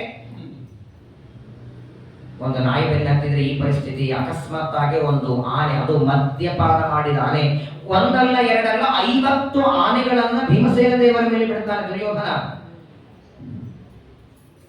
ಮಹಾಭಾರತ ಯುದ್ಧದಲ್ಲಿ ನೋಡ್ತೇವೆ, ದ್ರೋಣಾಚಾರ್ಯ ಕೇಳ್ತಾನೆ, ಭೀಷ್ಮಾಚಾರ್ಯ ಕೇಳ್ತಾನೆ. ದ್ರೋಣಾಚಾರ್ಯ ಅಂತಾರೆ, ಸ್ವಾಮಿ ಭೀಮನನ್ನು ಹೊಡಿಬೇಕಾಗಿದೆ, ಏನಾದ್ರೂ ಉಪಾಯ ಹೇಳಿ ಅಂತ. ಯಾವ ಉಪಾಯದಿಂದ ಭೀಮನನ್ನು ನೆಲಕ್ಕೆ ಹಾಕಬಹುದು? ದ್ರೋಣಾಚಾರ್ಯರಂದ್ರು, ಗದಾ ಯುದ್ಧದಲ್ಲಿ ಅವನನ್ನು ಸೋರಿಸೋರಿಲ್ಲ, ಅಸ್ತ್ರದಿಂದ ಹೊಡೆಯುವಂಗಿಲ್ಲ. ಒಂದು ಕೆಲಸ ಮಾಡು, 50 ಆನೆಗಳ ಬಿಡು, ಒಂದಿಲ್ಲ ಒಂದು ಆನೆ ಭೀಮನನ್ನು ತುಳಿದು ಸಾಯಿಸಬಹುದು. ಆನೆಗಳಿಗೂ ಮದ್ಯಪಾನ ಮಾಡಿ ಬಿಡು ಅಂದಾಗ ಸರಿ ಅಂತ ದೊಡ್ಡ ದೊಡ್ಡ ಆನೆಗಳಿಗೆ ಒಳ್ಳೆ ಹೆಂಡ ಕುಡಿಸಿ ಏಕಕಾಲಕ್ಕೆ 40-50 ಆನೆಗಳನ್ನು ಭೀಮಸೇನ ದೇವರ ಮೇಲೆ ಬಿಟ್ಟಿದ್ದಾನೆ. ಒಂದು ಆನೆ ತಪ್ಪಿಸ್ಕೊಂಡ್ರು, ಇನ್ನೊಂದು ಆನೆ ಭೀಮನನ್ನು ತುಳಿಲಿ ಅಂತ. ಅಷ್ಟು ಆನೆಗಳು ಬರ್ತಿದ್ರೆ ತಾವು ನಿಂತಲ್ಲಿ 1 ಇಂಚ್ ಹಿಂಸರದಿಲ್ಲ ಭೀಮಸೇನ ದೇವರು. ನಾಯಿ ಬಂದ್ರೆ ಎಲ್ಲಿ ಹೋಗಿರ್ತೀವಿ ಗೊತ್ತಿಲ್ಲ ನಾವು. ಆ ಆನೆಗಳು ತಮ್ಮ ಮೈ ಮೇಲೆ ಬರುವಾಗ ಅವುಗಳ ಬಾಲವನ್ನು ಹಿಡಿದು ಗರ ತಿರುಗಿಸಿ ಒಂದಾದ ಮೇಲೆ ಒಂದು ಮೇಲೆ ಎಸೆದರಂತೆ. ಒಂದು ಭಾರವಾದ ವಸ್ತು ಎಸೆದರೆ ಅದು ಕೆಳಗೆ ಬರೋದಕ್ಕೆ 1 ಸೆಕೆಂಡ್ ಸಾಕು. 7:30 ಹೋದ್ರೆ 8:30ಗಲ್ಲ, ಒಂದು ಕ್ಷಣದಲ್ಲಿ ಬರುತ್ತೆ. ಅವತ್ತು ಬಹಳ 10ನೇ ದಿವಸ. ಇದು 10ನೇ ದಿವಸದ ಯುದ್ಧದಲ್ಲಿ ಆ ಆನೆಗಳನ್ನ ತಿರುಗಿಸಿ ಮೇಲೆ ಹೋದರೆ 18 ದಿನ ಯುದ್ಧ ಮುಗಿದ ಮೇಲೆ ಕೆಳಗೆ ಬಿದ್ದಿದ್ದು ಅಂತ ಆನೆಗಳು. ಎಷ್ಟು ಮೇಲೆ ಒಗೆದಿರಬೇಕು, ಯಾವ ಲೋಕಕ್ಕೆ ಹೋಗಿರ್ಬೇಕು, ಅಲ್ಲಿ ಹೋಗಿ ತಿರುಗಿ ಬರೋದ್ರೊಳಗೆ 18 ದಿನ ಯುದ್ಧ ಮುಗಿದು ಕುರುಕ್ಷೇತ್ರ ಎಲ್ಲ ಖಾಲಿಯಾಗಿದ್ದು ಒಂದೊಂದಾಗಿ ದಪ್ಪ ಬಿದ್ದು ಹೋಗಿ ಪರಾಕ್ರಮ ಭೀಮಸೇನ ದೇವರದು. ಪಾಂಡವರ ಪರಾಕ್ರಮ ಏನು, ಅವರಲ್ಲಿ ಸಾರಥಿಯಾಗಿ ನಿಂತಹ ಸ್ವಾಮಿಯ ಮಹಿಮೆ ಏನು. ಪ್ರಯಾಣಕ್ಕೆ ಹೊರಟಿದ್ದಾರೆ ಕೃಷ್ಣ, ಎಲ್ಲರೂ ಬಂದಿದ್ದಾರೆ. ಹೋಗ್ಬೇಡ ಅಂತಾರೆ. ಊರಿಗೆ ಹೋಗೋ ವ್ಯಕ್ತಿಯನ್ನು ಹೋಗ್ಬೇಡ ಅಂತ ತಡಿಬಾರದು. ಮೊದಲನೇ ಎಲ್ಲಿ ಹೋಗ್ತೀರಂತ ಕೇಳಬಾರದು. ಅಂಥದ್ರೊಳಗೆ ಉತ್ತರಾದೇವಿ ಬಂದು ಕೇಳ್ತಾಳೆ, ಹೋಗ್ಬೇಡ ಅಂತಾಳೆ. ನೆನೆಸ್ಕೊಳ್ತಾನೆ ಪರೀಕ್ಷಿತ. ನಿಜವಾಗ್ಲೂ ಈ ಕೆಲವು ಮಾತು ಕೇಳಿದ ಕಣ್ಣಲ್ಲಿ ನೀರು ಬರ್ತದೆ. ಯಾಕೆ ಕೃಷ್ಣನ ಕಥೆ ಕೇಳುವ ಆಗ್ರಹ ಯಾಕೆ ಅನ್ನೋದಕ್ಕೆ ಇಟ್ಟು ಹೇಳ್ತಿದ್ದಾನೆ. 5 ಜನ ಅಜ್ಜಂದ್ರಿಗೆ ಆವಾಗ ಅನುಗ್ರಹ ಮಾಡಿದ್ದು ಪರಮಾತ್ಮ ಮಾತ್ರವಲ್ಲ, ಇದು ರಣರಂಗದಲ್ಲಿ ಸಾರಥಿಯಾಗಿ ಪಾಂಡವರಿಗೆ ಯುದ್ಧದಲ್ಲಿ ಜಯ ಕೊಟ್ಟದ್ದು ಒಂದು. ಪರ್ಸನಲ್ ಆಗಿ ನನ್ನ ಮೇಲೆ ಅನುಗ್ರಹ ಮಾಡಿದ್ದು ನೆನೆಸ್ಕೊತಾ. ಒಂದು 100 ಜನ ಮಂತ್ರಾಕ್ಷತೆ ನಿಂತಿದ್ದಾರೆ, 101ನೇದು ನೀವು. ಒಂದು ಅರ್ಧ ಗಂಟೆ 3/4 ಗಂಟೆ ನಿಂತುಕೊಂಡ ಮೇಲೆ ನಿಮಗೆ ಮಂತ್ರಾಕ್ಷತೆ ಸಿಗಬೇಕು. ಅಲ್ಲಿವರೆಗೆ ನಿಂತ್ಕೊಂಡಿರ್ಬೇಕು ನೀವು. ಅಕಸ್ಮಾತ್ ಆಗಿ ಸ್ವಾಮಿಗಳು ನಿಮ್ಮನ್ನ ದೂರದಿಂದ ನೋಡಿ ಬಾ ಅಂತ ಕರೆದು ಆ 100 ಜನರನ್ನ ಬಿಟ್ಟು ನಿಮ್ಮನ್ನ ಕರೆದು ಮಂತ್ರಾಕ್ಷತೆ ಕೊಟ್ಟು ಚೆನ್ನಾಗಿದ್ದೀಯಾ ಅಂತ ಮಾತಾಡಿಸಿ ಕಳಿಸ್ಬಿಟ್ರೆ, ಆ 100 ಜನರಿಗಿಂತ ಮೊದಲು ಕರೆದದ್ದು 100 ಜನರಿಗಿಂತ ಮೊದಲು ಕೊಟ್ಟದ್ದು ಖುಷಿ ಅಲ್ಲ. ಅಲ್ಲಿಂದ ಸ್ವಾಮಿಗಳನ್ನ ಗುರುತಿಸಿದ್ರು, ಮಾತಾಡಿಸಿದ್ರು, ನನ್ನ ಕರೆದು ಕೊಟ್ಟರು. ಆನಂದ ಆಗುತ್ತೋ ಇಲ್ಲ? ಸ್ವಾಮಿಗಳು, ಧ್ಯಾನಿಗಳು, ಬ್ರಾಹ್ಮಣರು, ದೊಡ್ಡವರು ಮಾತಾಡಿಸಿದರೆ ಆನಂದ ಆಗತ್ತೆ. ಹೇಗಿದ್ದೆ, ಹೇಗೆ ನಡೆದಿದೆ ಅಂತ ಒಂದೆರಡು ಮಾತು ಕೇಳಿ. ಇಲ್ಲಿ ಬರೇ ಮಾತಾಡಿಸೋದಲ್ಲ, ಕೈಯೊಳಗೆ ಗದೆಯನ್ನ ಹಿಡ್ಕೊಂಡು ಗರ್ಭದಲ್ಲಿರುವಾಗ ಸುತ್ತಲೂ ರಕ್ಷಣೆ ಮಾಡುತ್ತಿದ್ದ ಸ್ವಾಮಿ.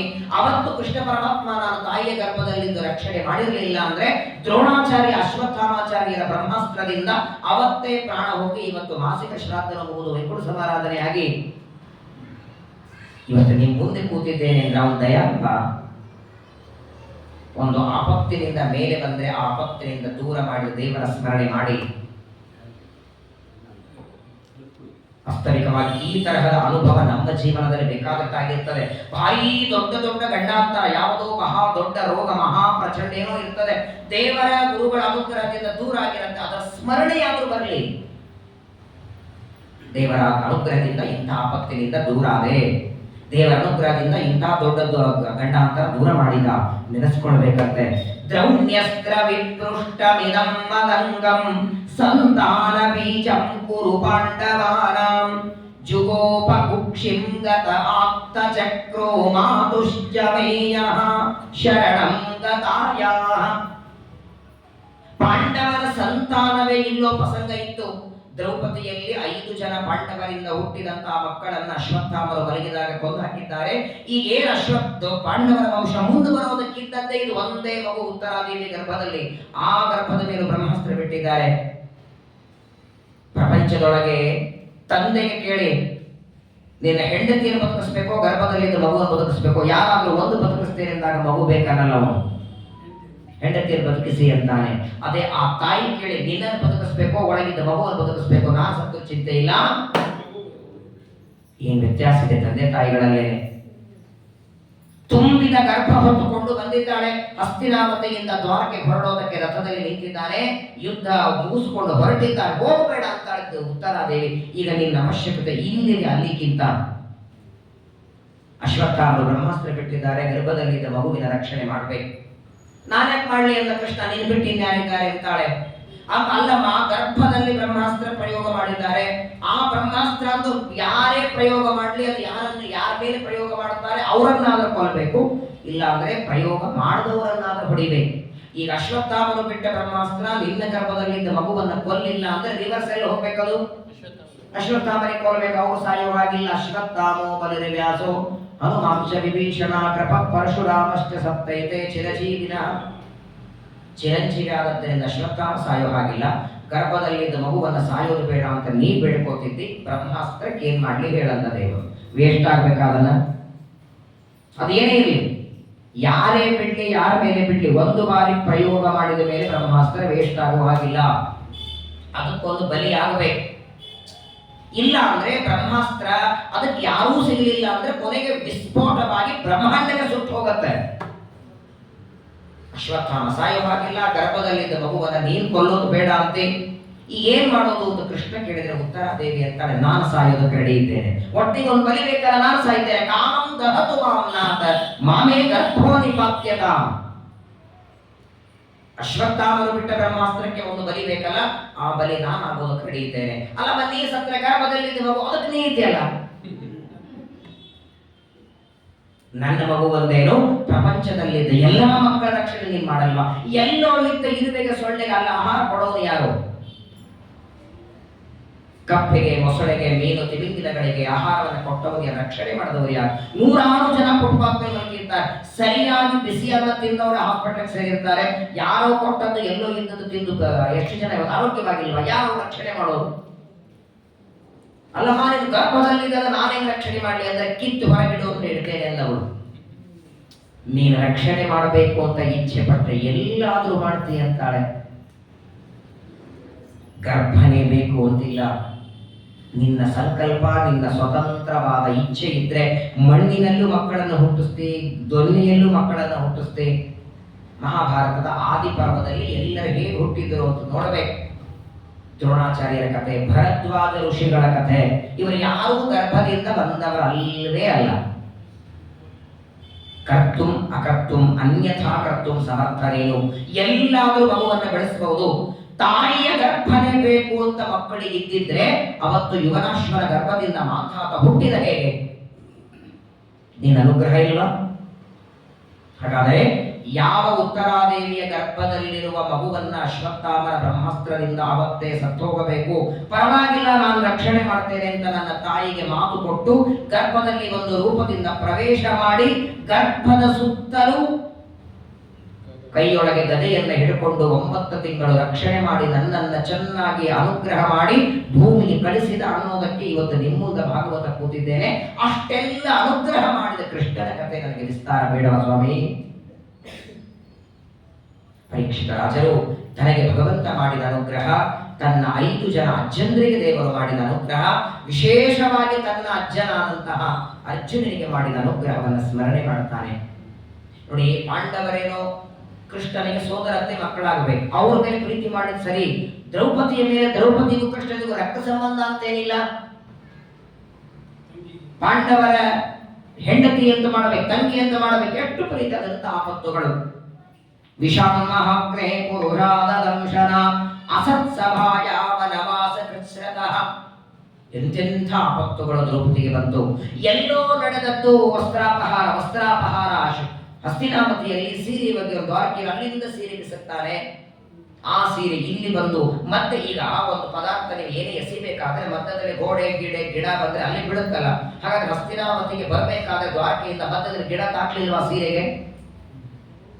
ಗಿಡಗಳಿದ್ದು ಬೇಕಾದಷ್ಟು ಯಾವುದೋ ಪ್ರಾಣಿ ಪಕ್ಷಿ ಹಾರ್ತಿತ್ತು, ಸೀರೆ ಹೋಗುವಾಗ ಒಂದು ಪಕ್ಷಿಗೆ ತಾಕಿತ್ತು, ಸೀರೆ ಅಲ್ಲಿ ಬಿಡಬೇಕು. ಇಲ್ಲಿವರೆಗೆ ಬಂದೇಕೆ? ಯಾವುದೋ ಗಿಡಕ್ಕೆ ತಾಕ ಅಲ್ಲಿ ಬಿಡಬೇಕಾಗಿತ್ತು. ಗಿಡಕ್ಕೋ ಮರಕ್ಕೋ ಯಾವುದೋ ಒಂದು ಪಕ್ಷಿಗೆ ಹೋಗುವಾಗ ಆ ಸೀರೆ ಅಲ್ಲೇ ತಾಕಿ ಅಲ್ಲೇ ಬಿಡಬೇಕು. ಅದು ಇಲ್ಲಿಗೆ ಬಂದು, ಅದು ಈ ಸಭಾಮಂಟಪಕ್ಕೆ ಬಂದು, ಅದು ದ್ರೌಪದಿಯ ಬರಬೇಕು. ಆ ದ್ರೌಪದಿಯ ದೇಹಕ್ಕೆ ಸುತ್ತಕೊಂಡು ಮಾನ ರಕ್ಷಣೆ ಮಾಡಬೇಕು ಅಂದ್ರೆ ಭಗವಂತರ ಸಂಕಲ್ಪ ಅಲ್ವಾ ಇದು? ಯಾರಿಗೆ ಸಾಧ್ಯ? ಇಲ್ಲಿಂದ ಹೊಸದೆ ಇಲ್ಲಿ ಹೊರಗೆ ಬಿಡುತ್ತದಂತೆ ಗ್ಯಾರಂಟಿ ಇಲ್ಲ. ಎಲ್ಲಿ ಹಸ್ತಿನಾವತಿ, ಎಲ್ಲಿ ದ್ವಾರಕಾಪಟ್ಟಣ, ಒಂದೇ ಎರಡೇ ಎಷ್ಟು ಆಪತ್ತುಗಳಿಂದ ದ್ರೌಪದಿಯನ್ನು ರಕ್ಷಣೆ ಮಾಡಲಿಲ್ಲ ದೇವರು. ಹಾಗಾಗಿ ನನಗೆ ವಿಶ್ವಾಸ ಇದೆ, ಅವತ್ತು ನಮ್ಮ 5 ಜನ ಅಜ್ಜಂದ್ರನ ರಕ್ಷಣೆ ಮಾಡಿ ನನ್ನನ್ನು ಅನುಗ್ರಹ ಮಾಡಿದ ಆ ಸರ್ವಜ್ಞನಾದ ಪರಮಾತ್ಮ ಕೃಷ್ಣ, ಅವನ ಕಥೆಯನ್ನು ವಿಸ್ತಾರವಾಗಿ ಹೇಳಿ ಮೊದಲನೇದಾಗಿ ಪರೀಕ್ಷಿತ ರಾಜ ಕೇಳ್ತಾರೆ, ಅವತಾರ ಮಾಡಿದ್ದು ಮಥುರೆಯಲ್ಲಂದ್ರಿ. ಮಥುರೆಯಲ್ಲಿ ಆಗಿನ ಕಾಲದಲ್ಲಿ ಅಂದ್ರೆ ಶ್ರೀಕೃಷ್ಣ ಅವತಾರ ಮಾಡುವಾಗ ಮಥುರಾಪಟ್ಟಣ ರಾಜಧಾನಿ ಇತ್ತು, ದಿಲ್ಲಿ ಅಲ್ಲ. ಇವಾಗ ದಿಲ್ಲಿ ರಾಜಧಾನಿ, ಆವಾಗ ಮಥುರಾಪಟ್ಟಣದಲ್ಲಿ ಕಂಸನ ದೊಡ್ಡದಾದ ಅರಮನೆ. ಉಗ್ರಸೇನನ ಮಗ ಕಂಸ ಭಾರಿ ದೊಡ್ಡ. ನೋಡಿ, ಒಂದು ಕಾಲದಲ್ಲಿ ಮಥುರಾಪಟ್ಟಣದಲ್ಲಿ ಉತ್ತಮವಾದ ಅಗ್ನಿಹೋತ್ರ ಬ್ರಾಹ್ಮಣರು ಇರ್ತಿದ್ರು. ಎಲ್ಲರ ಮನೆಗಳಲ್ಲಿ ಅಗ್ನಿಹೋತ್ರ ಪ್ರತಿನಿತ್ಯದಲ್ಲಿ ಮಡಿಯಿಂದ ಅಡಿಗೆ ಊಟ. ಇವತ್ತು ಮಥುರಾಕ್ಕೆ ಹೋದ್ರೆ ಒಂದು ಲೋಟ ನೀರು ಸಿಗಲ್ಲ ಮಡಿಲೆ. ಎಂತಾದ್ರು ಆ ಕಾಲದಲ್ಲಿ ಅದು ದೊಡ್ಡದಾದಂತಹ ರಾಜಧಾನಿ. ಹಾಗಾದರೆ ಅಷ್ಟು ದೊಡ್ಡದಾದ ಮಥುರಾಪಟ್ಟಣದಲ್ಲಿ ಎಲ್ಲಿ ನೋಡಿದಲ್ಲಿ ದೊಡ್ಡ ದೊಡ್ಡ ಅರಮನೆಗಳು ಇರುವಾಗ ತಾನು ಅವತಾರ ಮಾಡುವುದಕ್ಕೆ ಕಾರಾಗೃಹ ಯಾಕೆ ಆರಿಸಿಕೊಂಡ ಅಂತ ಕೇಳ್ತಾನೆ. ಎಲ್ಲಿ ಹೋಗೋದಕ್ಕೆ ಜನ ತಪ್ಪು ಮಾಡಿದ್ರೆ ಹೋಗೋದಕ್ಕೆ ಹೆದರ್ತಾರೆ. ಬೇಸರ ಬಂದಾಗ ಓಡಾಡುವ ಜಾಗ ಅಲ್ಲ ಅದು. ಬಹಳ ದಿನ ಆಯ್ತು ಹೋಗಿಲ್ಲ ಅಂತ ಹೇಳಿದ್ರೆ ಜೈಲಿಗೆ ಹೋಗ್ಬರೋ ನಡ್ರಿ ಅಂದ್ರೆ. ಕಾರಾಗೃಹದಲ್ಲಿ ಅವತಾರ ಯಾಕೆ ಮಾಡ್ತಾನೆ? ಚೆನ್ನಾಗಿ ಹಗಲೊತ್ತು ಮಾಡಿದ್ರೆ ರಾತ್ರಿವರೆಗೆ ಉಪವಾಸ ಇರೋ ತಪ್ಪಿದ್ದಲ್ಲ. ಕೃಷ್ಣಾಷ್ಟಮಿ ಮಧ್ಯರಾತ್ರಿ ಎಲ್ಲಿ ತಣ್ಣಯಾಗಿ ಸ್ನಾನ ಮಾಡಬೇಕು, ಕೃಷ್ಣನ ಪೂಜೆ ಮಾಡಬೇಕು, ಅರ್ಘ್ಯ ಕೊಡಬೇಕು. ಪುಣ್ಯಕ್ಕೆ ಈ ವರ್ಷ ಬೆಳಗಿನ ಪಾರಣೆ ಬಂದಿದೆ, ಇಲ್ಲಾಂದ್ರೆ 2 ಉಪವಾಸ. ಇವತ್ತೊಂದಿನ ಉಪವಾಸ, ಮಾರನೇ ದಿನ. ಯಾಕಂದ್ರೆ ಅರ್ಘ್ಯ ಕೊಟ್ಟರು ಕೂಡ ಇನ್ನು ರಮಾ ಪರಮಾತ್ಮ ನೈವೇದ್ಯ ಮಾಡಿರಂಗಿಲ್ಲ. ಮಾರನೇ ದಿನ ಉಪವಾಸ, ಪಾರಣೆ ಸಾಯಂಕಾಲ 7 ಗಂಟೆಗೆ. ಮತ್ತೊಂದು 2 ದಿನ ಮತ್ತೆ ಏಕಾದಶಿ ಉಪವಾಸ. ಹೀಗೆಲ್ಲ ಯಾಕೆ? ಈಗ ನಮ್ಮ ಹಾಗೆ ತಾಯಿಯ ಗರ್ಭದಿಂದ ಯಾವಾಗ ಬರಬೇಕು ಗೊತ್ತಾಗಲ್ಲ. ನಮ್ದು ನಿಮ್ದು ಯಾವಾಗ ಡಿಸೈಡ್ ಇರಲ್ಲ. ಡಿಸೈಡ್ ಇಲ್ಲ ಅಂತಂದ್ರೆ 8ಕ್ಕೂ ಬರುವ 10ಕ್ಕೂ ಅವ್ನು ಹಂಗಲ್ಲ, ಡಿಸೈಡ್ ಮಾಡಿ ಬರ್ತಾನಲ್ವೇ. ಎಷ್ಟೊತ್ತಿಗೆ ಬರಬೇಕು, ಯಾವ ಮಾಸ, ಯಾವ ಪಕ್ಷ, ಯಾವ ಋತು, ಯಾವ ಸಂವತ್ಸರ, ಯಾವ ಅಯನ ಎಲ್ಲ ಅವನ ಸಂಕಲ್ಪದಿಂದ ಬರಬೇಕಾದ್ರೆ ಹಗಲೊತ್ತು ಸಂಕಲ್ಪ ಯಾಕೆ ಮಾಡಲಿಲ್ಲ? ಹಗಲೊತ್ತೆ ಮಾಡಿ ಮುಗಿಸ್ಬಿಟ್ಟಿದ್ದ ಅಂದ್ರೆ ಮಧ್ಯಾಹ್ನ ಹೊತ್ತು ಬೇಕಾದಷ್ಟು ಕೃಷ್ಣಾಷ್ಟಮಿ ಮಾಡಿ ಗಿರಿಗಚ್ಚಿ ಚಕ್ಲಿ ಎಲ್ಲ ಮಾಡಿ ನೈವೇದ್ಯ ಮಾಡಿ ಊಟ ಮಾಡಬಹುದಾಗಿತ್ತು. ಮಧ್ಯರಾತ್ರಿ ಯಾಕೆ ಅವತಾರ ಮಾಡಿದ? ಮೊದಲನೇದು ಕಾರಾಗೃಹದಲ್ಲಿ ಅವತಾರ ಯಾಕೆ, ಮಧ್ಯರಾತ್ರಿ ಯಾಕೆ? ಸರಿ, ಅವತಾರ ಮಾಡಿದ್ದೇನು ಮಥುರೆಯಲ್ಲಿ ಮಾಡಿ ಆ ರಾತ್ರೋರಾತ್ರಿ ಹೊರಟ ಗೋಕುಲಕ್ಕೆ. ನೋಡೋರಿಗೆಲ್ಲ ಏನಿಸ್ತದೆ, ಕಂಸನ ಭಯ ಇದ್ದವರಿಗೆ. ಈಗಾಗಲೇ ಸೋದರ ಭಾವನಾದ ಕಂಸ 6 ಜನ ಮಕ್ಕಳನ್ನು ಕೊಂದಾಕಿ ಬಿಟ್ಟಿದ್ದ. 7ನೇದಂತೂ ಹುಟ್ಟಿರಲಿಲ್ಲ, 8ನೇದು ಈ ಕೃಷ್ಣ. ಎಲ್ಲಿ ಕಂಸ ಕೊಲ್ತಾನೆ ಅಂತ ಹೊರಟ ಜಗತ್ತಿನ ಭಯ ಪರಿಹಾರ ಮಾಡು. ಇವನಿಗೆ ಭಯ ಇದೆಯಾ? ಭಯ ಇಲ್ಲದ ಹೋದೆ ಯಾಕೆ? ಮಾರನೇ ದಿನನೂ ಅಲ್ಲ, ಅಷ್ಟಮಿ ಆದ್ಮೇಲೆ ಮಾರನೇ ದಿನ ಪಾರಣೆ ಮುಗಿಸ್ಕೊಂಡು ಹೋಗ್ತೀನಿ ಅನ್ಬೇಕಾಗಿತ್ತಲ್ಲ ಇವನು. ಕೃಷ್ಣಾಷ್ಟಮಿ ಪಾರಣೆ ಆದ್ಮೇಲೆ ಇದನ್ನು ಕರ್ಕೊಂಡು ಹೋಗ್ತೀನಿ ಅಲ್ಲಿಲ್ಲ. ಅದೇ ರಾತ್ರಿ ಅವತಾರ ಮಾಡಿದ, ತನ್ನ ಮೂಲ ರೂಪ ತೋರಿಸಿದ, ದರ್ಶನ ಆಯಿತು, ಮಗುವಾದ, ಹೊರಟ. ಅಷ್ಟಮಿ ರಾತ್ರಿನೇ ಮಥುರಾ ಬಿಟ್ಟು ಗೋಕುಲಕ್ಕೆ ಬರ್ತಾನಲ್ಲ, ಯಾಕೆ? ಒಂದೊಂದು ಪರೀಕ್ಷಿತರ ಪ್ರಶ್ನೆ ಕೇಳಿದರೆ ನಿಜವಾಗಿಯೂ ನಮ್ಗೆ ಅನಿಸುತ್ತೆ, ಹೌದಲ್ಲ ಅನಿಸ್ತದೆ. ಮಥುರೆ ಬಿಟ್ಟು ಗೋಕುಲಕ್ಕೆ ಬಂದ ಯಾಕೆ? ತಾನು ಪರಮಾತ್ಮನ ಬಾಲಲೀಲೆಗಳನ್ನು ನೋಡಬೇಕು ಅಂತ ಎಷ್ಟು ತಾಯಿ ದೇವಕಿಗೂ ಆಸೆ ಇರಲ್ವಾ? ಯಾವ ತಾಯಿ ಮಗನನ್ನ ಅಂಬೆಗಾಲಿಡೋದನ್ನು ನೋಡ್ಬೇಕನ್ನಲ್ಲ, ಯಾವ ಮಗು ತೊದಲು ಮಾತಾಡೋದನ್ನು ನೋಡ್ಬೇಕನ್ನಲ್ಲ, ಯಾಕದನ್ನೆಲ್ಲ ದೇವರಿಗೆ ತೋರಿಸ್ಲಿಲ್ಲ. ಎಷ್ಟು ಕಷ್ಟ ನೋಡಿ. 6 ಮಕ್ಕಳನ್ನು ಈಗಾಗಲೇ ಕಂಸ ಕೊಂದಿದ್ದಾನೆ, 7ನೇ ಮಗು ಹುಟ್ಟಲೇ ಇಲ್ಲ. 8ನೇದು 8 ಮಕ್ಕಳ 7 ಆದ್ಮೇಲೆ 8ನೇ ನಾನು ಹುಟ್ಟಿದ್ದೇನೆ, ಒಂದು ಸ್ವಲ್ಪ ದಿನ ತಾಯಿ ಹತ್ರ ಇರೋಣ ಅನ್ಬೇಕಾಗಿತ್ತಲ್ಲ ದೇವರು. ಅವತ್ತು ಮಥುರೆಯಿಂದ ಗೋಕುಲಕ್ಕೆ ಹೋದವ ಮತ್ತೆ ತಂದೆ ತಾಯಿ ಭೇಟಿ ಎಷ್ಟು ವರ್ಷ ಆದ್ಮೇಲೆ ಬರ್ತಾನೆ ಅಲ್ವಾ? ಅಲ್ಲಿವರೆಗೆ ತಂದೆ ತಾಯಿ ಪರಿಸ್ಥಿತಿ ಏನಾಗಿರ್ಬೇಕು? ವಿದ್ಯಾರ್ಥಿ ಬಿಟ್ಟರೆ ದಿನಕ್ಕೆ 3 ಸಲ ಫೋನ್ ಮಾಡ್ತಾರೆ, ಹೇಗಿದ್ದಿ ಅಂತ.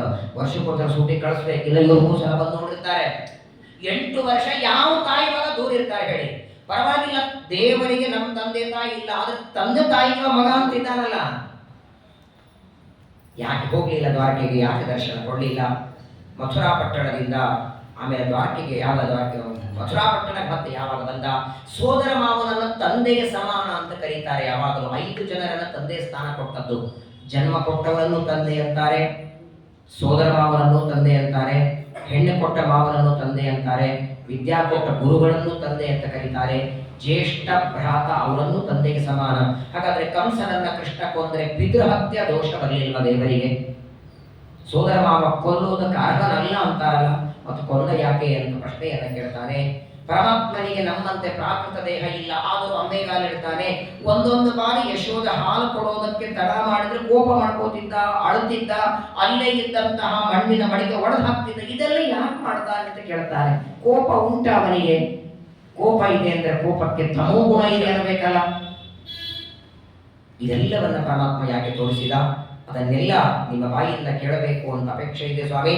ಮಾತ್ರವಲ್ಲ, ರಾಮಾವತಾರದಲ್ಲಿ ತಾನೇ ಸಂಕಲ್ಪ ಮಾಡಿದ್ದು ಏಕ ಪತ್ನಿ ವ್ರತ. ವ್ರತ ಅಂದ್ರೆ ಎಲ್ಲಾ ಕಡೆ ಮಾಡ್ಬೇಕು ತಾನೆ. ನಿಮ್ಮನೆಯಲ್ಲಿ ವ್ರತದ ಊಟ ಮಾಡ್ತೀರಿ, ನಾಳೆ ಯಾವ ನಿಮ್ಮ ಊಟ ಕರೀತಾರೆ, ಮತ್ತೆ ವ್ರತ ಅನಾವೃತ. ನಮ್ಮನೇಲಿ ಅಷ್ಟೇ ವ್ರತ, ನಿಮ್ಮನೆ ಅನಾವೃತ ನಡೀತದೆ? ಹಂಗಿಲ್ಲ. ಬೆಂಗಳೂರಲ್ಲಿರುವಾಗ ಒಬ್ಬಳೇ ಹೆಂಡತಿ, ಬೆಂಗಳೂರಲ್ಲಿ ಬೇರೆ ಕಡೆಗೆ ಹೋದ್ರೆ ಏಕಪತ್ನಿ ವ್ರತ ಇರಲಿಲ್ಲ, ನಡೀತದೆ, ಒಬ್ಬರು ಇಬ್ಬರು. ಹಾಗಾಯ್ತಲ್ಲ, ರಾಮಾವತಾರದಲ್ಲಿ ಸೀತಾದೇವಿಯನ್ನ ಬಿಟ್ಟು ಆ ವೇದವತಿಯನ್ನ ವಿವಾಹ ಮಾಡ್ಕೋ ಅಂದ್ರೆ ಇವನು ಬೇಡ ಅಂದ. ಮೊದಲನೇದು 2ನೇ ಮದುವೆಗೆ ಮೊದಲ ಹೆಂಡತಿ ಪರ್ಮಿಷನ್ ಬೇಕು. ಅವಳೇ ಹೇಳ್ತಿದ್ದಾಳೆ ಸೀತಾದೇವಿಗೆ ಮಾಡ್ಕೋ ಅಂತ. ಆದ್ರೂ ನಾನು ಬೇಡ, ನಿನ್ ಬಿಟ್ಟು ಇನ್ನೊಬ್ರು ಮಾಡ್ಕೊಳ್ಳಲ್ಲ ಅಂದವನು. ಇಲ್ಲಿಂದು 16,108 ಜನ ಮಾಡ್ಕೊಳ್ತಾನೆ. ಮೊದಲಿಗೆ 16,108 ಜನ ಇವ್ರು ಯಾರು ಅಂತ, ಮೂಲ ರೂಪದಲ್ಲಿ ಇವರು ಯಾರು, ಇವರನ್ನೆಲ್ಲ ಯಾಕೆ ವಿವಾಹ ಮಾಡಿಕೊಂಡ? ಅದು ಕೃಷ್ಣಾವತಾರದಲ್ಲೇನೆ ಯಾಕೆ ವಿವಾಹ? ಏನೇನು ಪ್ರಶ್ನೆಗಳನ್ನ ಒಂದು ಕೃಷ್ಣ ಅವತಾರದ ಬಗ್ಗೆ ಪರೀಕ್ಷಿತರಾದರೆ ಕೇಳ್ತಾರೆ. ಒಟ್ಟಾರೆ ಭೂಮಿಯ ಮೇಲೆ ಕೃಷ್ಣ ಇದ್ದದ್ದು ಎಷ್ಟು ವರ್ಷ, ಮಾಡಿದ ಕಾರ್ಯಗಳೇನು, ಇದನ್ನೆಲ್ಲ ಹೇಳಿ ಅಂತ ಇಷ್ಟು ಕೇಳಿದ್ಮೇಲೆ ಇನ್ನೊಂದು ಅಂತಾನೆ, ಅಕಸ್ಮಾತ್ತಾಗಿ ನನ್ನ ಪ್ರಶ್ನೆ ಕೇಳೋದ್ರ 1-2 ಬಿಟ್ಟಿದೆ, ತಿಳ್ಕೊಂಡು ನೀವೇ ಹೇಳಿ. ಕೃಷ್ಣಾವತಾರದ ವಿಷಯದಲ್ಲಿ ಒಂದೆರಡು ಪ್ರಶ್ನೆ ನನಗೆ ಮರ್ತು ಹೋಗಿದ್ರು, ಇದನ್ನೇನು ಕೇಳಿಲ್ಲ ಪರೀಕ್ಷಿತ ಅಂತ ಹೇಳೋದು ಬಿಡಬೇಡಿ, ನೀವೇ ತಿಳ್ಕೊಂಡು ಸಣ್ಣವ ಮರ್ತಿರ್ತಾನೆ ಅಂತ ತಿಳ್ಕೊಂಡು ಹೇಳಿ. ಒಟ್ಟಾರೆ ಕೃಷ್ಣನ ಚರಿತ್ರೆಯೊಳಗೆ ಎಳ್ಳಿನಷ್ಟನ್ನು ಬಿಡಬೇಡಿ ನನಗೆ. ಇಷ್ಟು ದೀರ್ಘವಾಗಿ ಪರೀಕ್ಷಿತ ಪ್ರಶ್ನೆ ಕೇಳಿದಾಗ ಒಂದೇ ಮಾತು ಕೇಳಿದ್ರಂತೆ, ಪರವಾಗಿಲ್ಲ ಇಷ್ಟೆಲ್ಲ ಪ್ರಶ್ನೆಗಳ ಕೇಳಿ ಕೇಳಿ ಹಸಿರಾಗಿದೆ, ಸ್ವಲ್ಪ ಊಟ ಮಾಡಿ ಬಾ, ಅಥವಾ ಒಂದು ಲೋಟ ನೀರು ಕುಡಿದು ಬಾ, ಕಾಫಿ ಕುಡಿದು ಬಾ ಅಂದ್ರೆ ಏನ್ರಿ ಪರೀಕ್ಷಿತ ನಿಜವಾಗ್ಲೂ ಶುಕಾಚಾರ ಮೂರು ಸಲ ಕೇಳ್ತಿದ್ರ, ಹಸಿವೆ ನೀರಡಿಕೆ ಆಗಲ್ವ ನಿನಗೆ? ಸರಿ, ಶುಕಾಚಾರ್ಯರು ರುದ್ರದೇವರ ಅವತಾರ, ಮಹಾಜ್ಞಾನಿಗಳು, ದೇವತೆಗಳಿಗೆ ಹಸಿವೆ ಇಲ್ಲ. ಇವರಂತೂ ರಾಜ, ಏನಿದ್ರು ಮಾನವ ಶರೀರಕ್ಕೆ ಕಲಿಯುಗದಲ್ಲಿ ರಕ್ತ ಅನ್ನಗತ ಪ್ರಾಣ. 2 ದಿನ ಮಾಡಬಹುದು, 3 ದಿನನೂ ಮಾಡಬಹುದು, 1 ದಿನ ಅಂದ್ರೆ ಅನಿಸತ್ತಲ್ಲ. ಕೊನೆಗೆ ಅನ್ನ ಇಲ್ಲ ಅಂದ್ರೆ ನೀರು ಬೇಕು ಅಂತ ಅನಿಸತ್ತಲ್ಲ, ನೀರು ಬೇಕು. ಕೊನೆಗೆ ಏನ್ ತಿನ್ನೋದು ಬೇಡ ಮಾರಯ್ಯ, ಹಿಂಗ್ ಚಪ್ಪಲ್ ಹಾಕೊಂಡು ಕೂತವ್ರು ಸ್ವಲ್ಪ ಕಾಲ್ ಚಾಡಿಸ್ತೇನೆ ಅನ್ಬೇಕಲ್ಲ. ತಿನ್ನೋದು ಅನ್ನೋದು ಬೇಡ, ಹಿಂಗ್ ಒಂದ್ ರೌಂಡ್ ಹೋಗಿ ಬರ್ತೇನೆ, ಸ್ವಲ್ಪ ಕಾಲು ಸಡ್ಲಾಗತ್ತೆ, ಮತ್ತೆ ಬಂದು ಕೂತ್ಕೊಳ್ತೇನೆ ಪ್ರವಚನಕ್ಕೆ. ನೋಡೋಣ, ನಾಳೆ ನೈಮಿಷಾರಣ್ಯದಲ್ಲಿ 8:30 11:00 ಹಾಕಿದ್ದಾರೆ. ಯಾರು ಕೊಡ್ತಾರ ಅಷ್ಟೊತ್ತು ಅಂತಲ್ಲಿ? ಅನಿವಾರ್ಯ ಹೋಗೋಂಗಿಲ್ಲ, ಅಲ್ಲಿ ಕೂಡ್ಲೇಬೇಕು, ಇಲ್ಲ ಒಂದು ರೂಮಿಗೆ ಹೋಗ್ಬೇಕು. ಊಟಕ್ಕಂತ ಪ್ರವಚನ ಆಗೋದಂತೂ ಹಾಕಲ್ಲ, ಯಾಕಂದ್ರೆ ಪಾಂಪ್ಲೆಟ್ ಅಲ್ಲಿ 8:30 11:00 ನಾನ್ ರೆಡಿ. 11:00 ಯಾಕೆ, 8:30 ಮಧ್ಯಾಹ್ನ 3 ಗಂಟೆ ನಾನು ಹೇಳಬಲ್ಲೆ, ಕೂಡ್ಬೇಕಲ್ಲ. ಪರೀಕ್ಷಿತ ರಾಜರಿಗೆ ಒಂದೇ ಪ್ರಶ್ನೆ ಕೇಳ್ತಾರೆ, ಬೇಸರಿಕೆ ಬರಲ್ವಾ ಅಂದ್ರೆ? ಮಾತು ನೋಡಿ ಪರೀಕ್ಷಿತರ ಮಾತು, ನೈಷಾತಿ ದುತ್ಸಾಹ ಕ್ಷುನ್ಮಾಂ ತೆಕ್ತೋದಮಪಿ ಬಾಧತೆ ಪಿಬಂತಂ ತ್ವನ್ಮುಖಾಂಬೋಜಾ ಶ್ರಿತಂ ಹರಿಕಥಾಮೃತಂ. ಈ ಪ್ರಾಕೃತವಾದ ಅನ್ನ ಸಾರು ತಿಂಡಿ ತಿಂದವನಿಗೆ ಹಸಿರಾಗತ್ತೆ ಪದೇ ಪದೇ.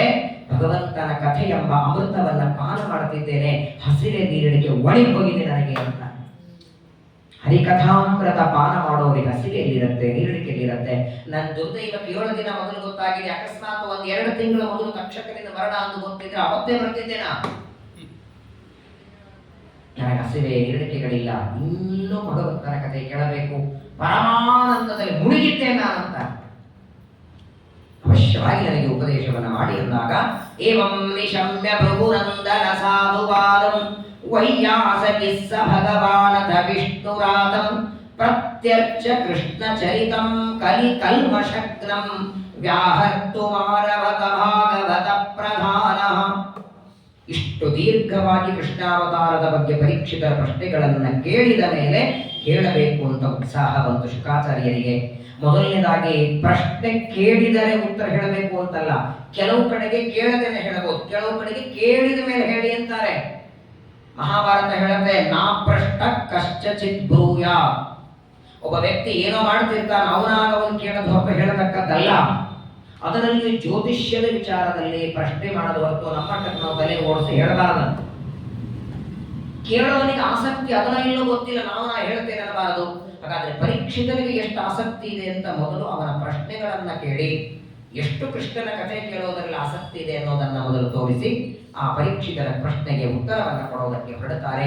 ಕೃಷ್ಣ ಅಂತ ಸ್ಮರಣೆ ಮಾಡಿದರೆ ಸಾಕು, ನಾಮಸ್ಮರಣೆ ಮಾಡಿದರೆ ಪಾಪವನ್ನ ಕಳೆಯುವ, ಜಗತ್ತಿನ ಅನಂತ ಜೀವನ ಪಾಪವನ್ನ ಭಸ್ಮ ಮಾಡುವ ಶ್ರೀಕೃಷ್ಣ ಪರಮಾತ್ಮನ ಚರಿತ್ರೆಯನ್ನ ಶುಕಾಚಾರ್ಯ ವರ್ಣನೆ ಮಾಡುತ್ತಾರೆ. ನಾಳೆಯಿಂದ ಮೊದಲು ಕೃಷ್ಣಾವತಾರ ಯಾಕಾಯಿತು, ಕೃಷ್ಣಾವತಾರದ ಹಿನ್ನೆಲೆ ಏನು, ಯಾಕೆ ಪರಮಾತ್ಮ ವಸುದೇವ ದೇವಕಿಯರನ್ನೇ ತಂದೆ ತಾಯಿಗಳ ಆರಿಸಿಕೊಂಡ, ಇದನ್ನೆಲ್ಲ ವಿಚಾರವನ್ನ ನಾಳೆ ನಾಡಿದ್ದು ಅಚ್ಚಿ ನಾಡಿದಿಂದ 3 ದಿನ ಇದೆ, 2 ದಿನ, ಸೋಮವಾರ ಮಂಗಳವಾರ ದಿನ ಈ ತಿಂಗಳದ ಪ್ರವಚನ. ನಾಳೆ ನಾಡಿದ್ದು ಅವತಾರದ ಹಿನ್ನೆಲೆ ಏನು ಅಂತ ತಿಳ್ಕೊಳ್ಳೋಣ. ಮತ್ತೆ ಮುಂದೆ 14ನೇ ತಾರೀಕು ರಾಘವೇಂದ್ರ ಸ್ವಾಮಿಗಳ ಉತ್ತರಾರಾಧನೆ ಆದ ಮೇಲೆ ಮತ್ತೆ ಇದೆ. ಆ ಸಂದರ್ಭದಲ್ಲಿ ಕೃಷ್ಣನ ಅವತಾರ ಅನಾಯಾಸ ಪ್ರವಚನದಲ್ಲಿಯೂ ಅವತಾರದ ಕಥೆನೇ ಇದೆ.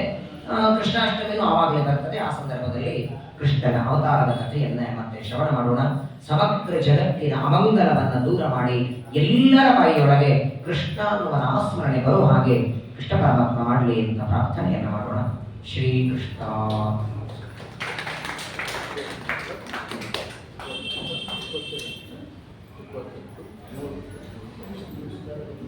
ಒಂದ್ಸಲ ಮಾತಾಡೋದು, ಒಂದ್ಸಲ ಬರ್ತೀನಿ. ಅವರು ಕೇಶವಮೂರ್ತಿ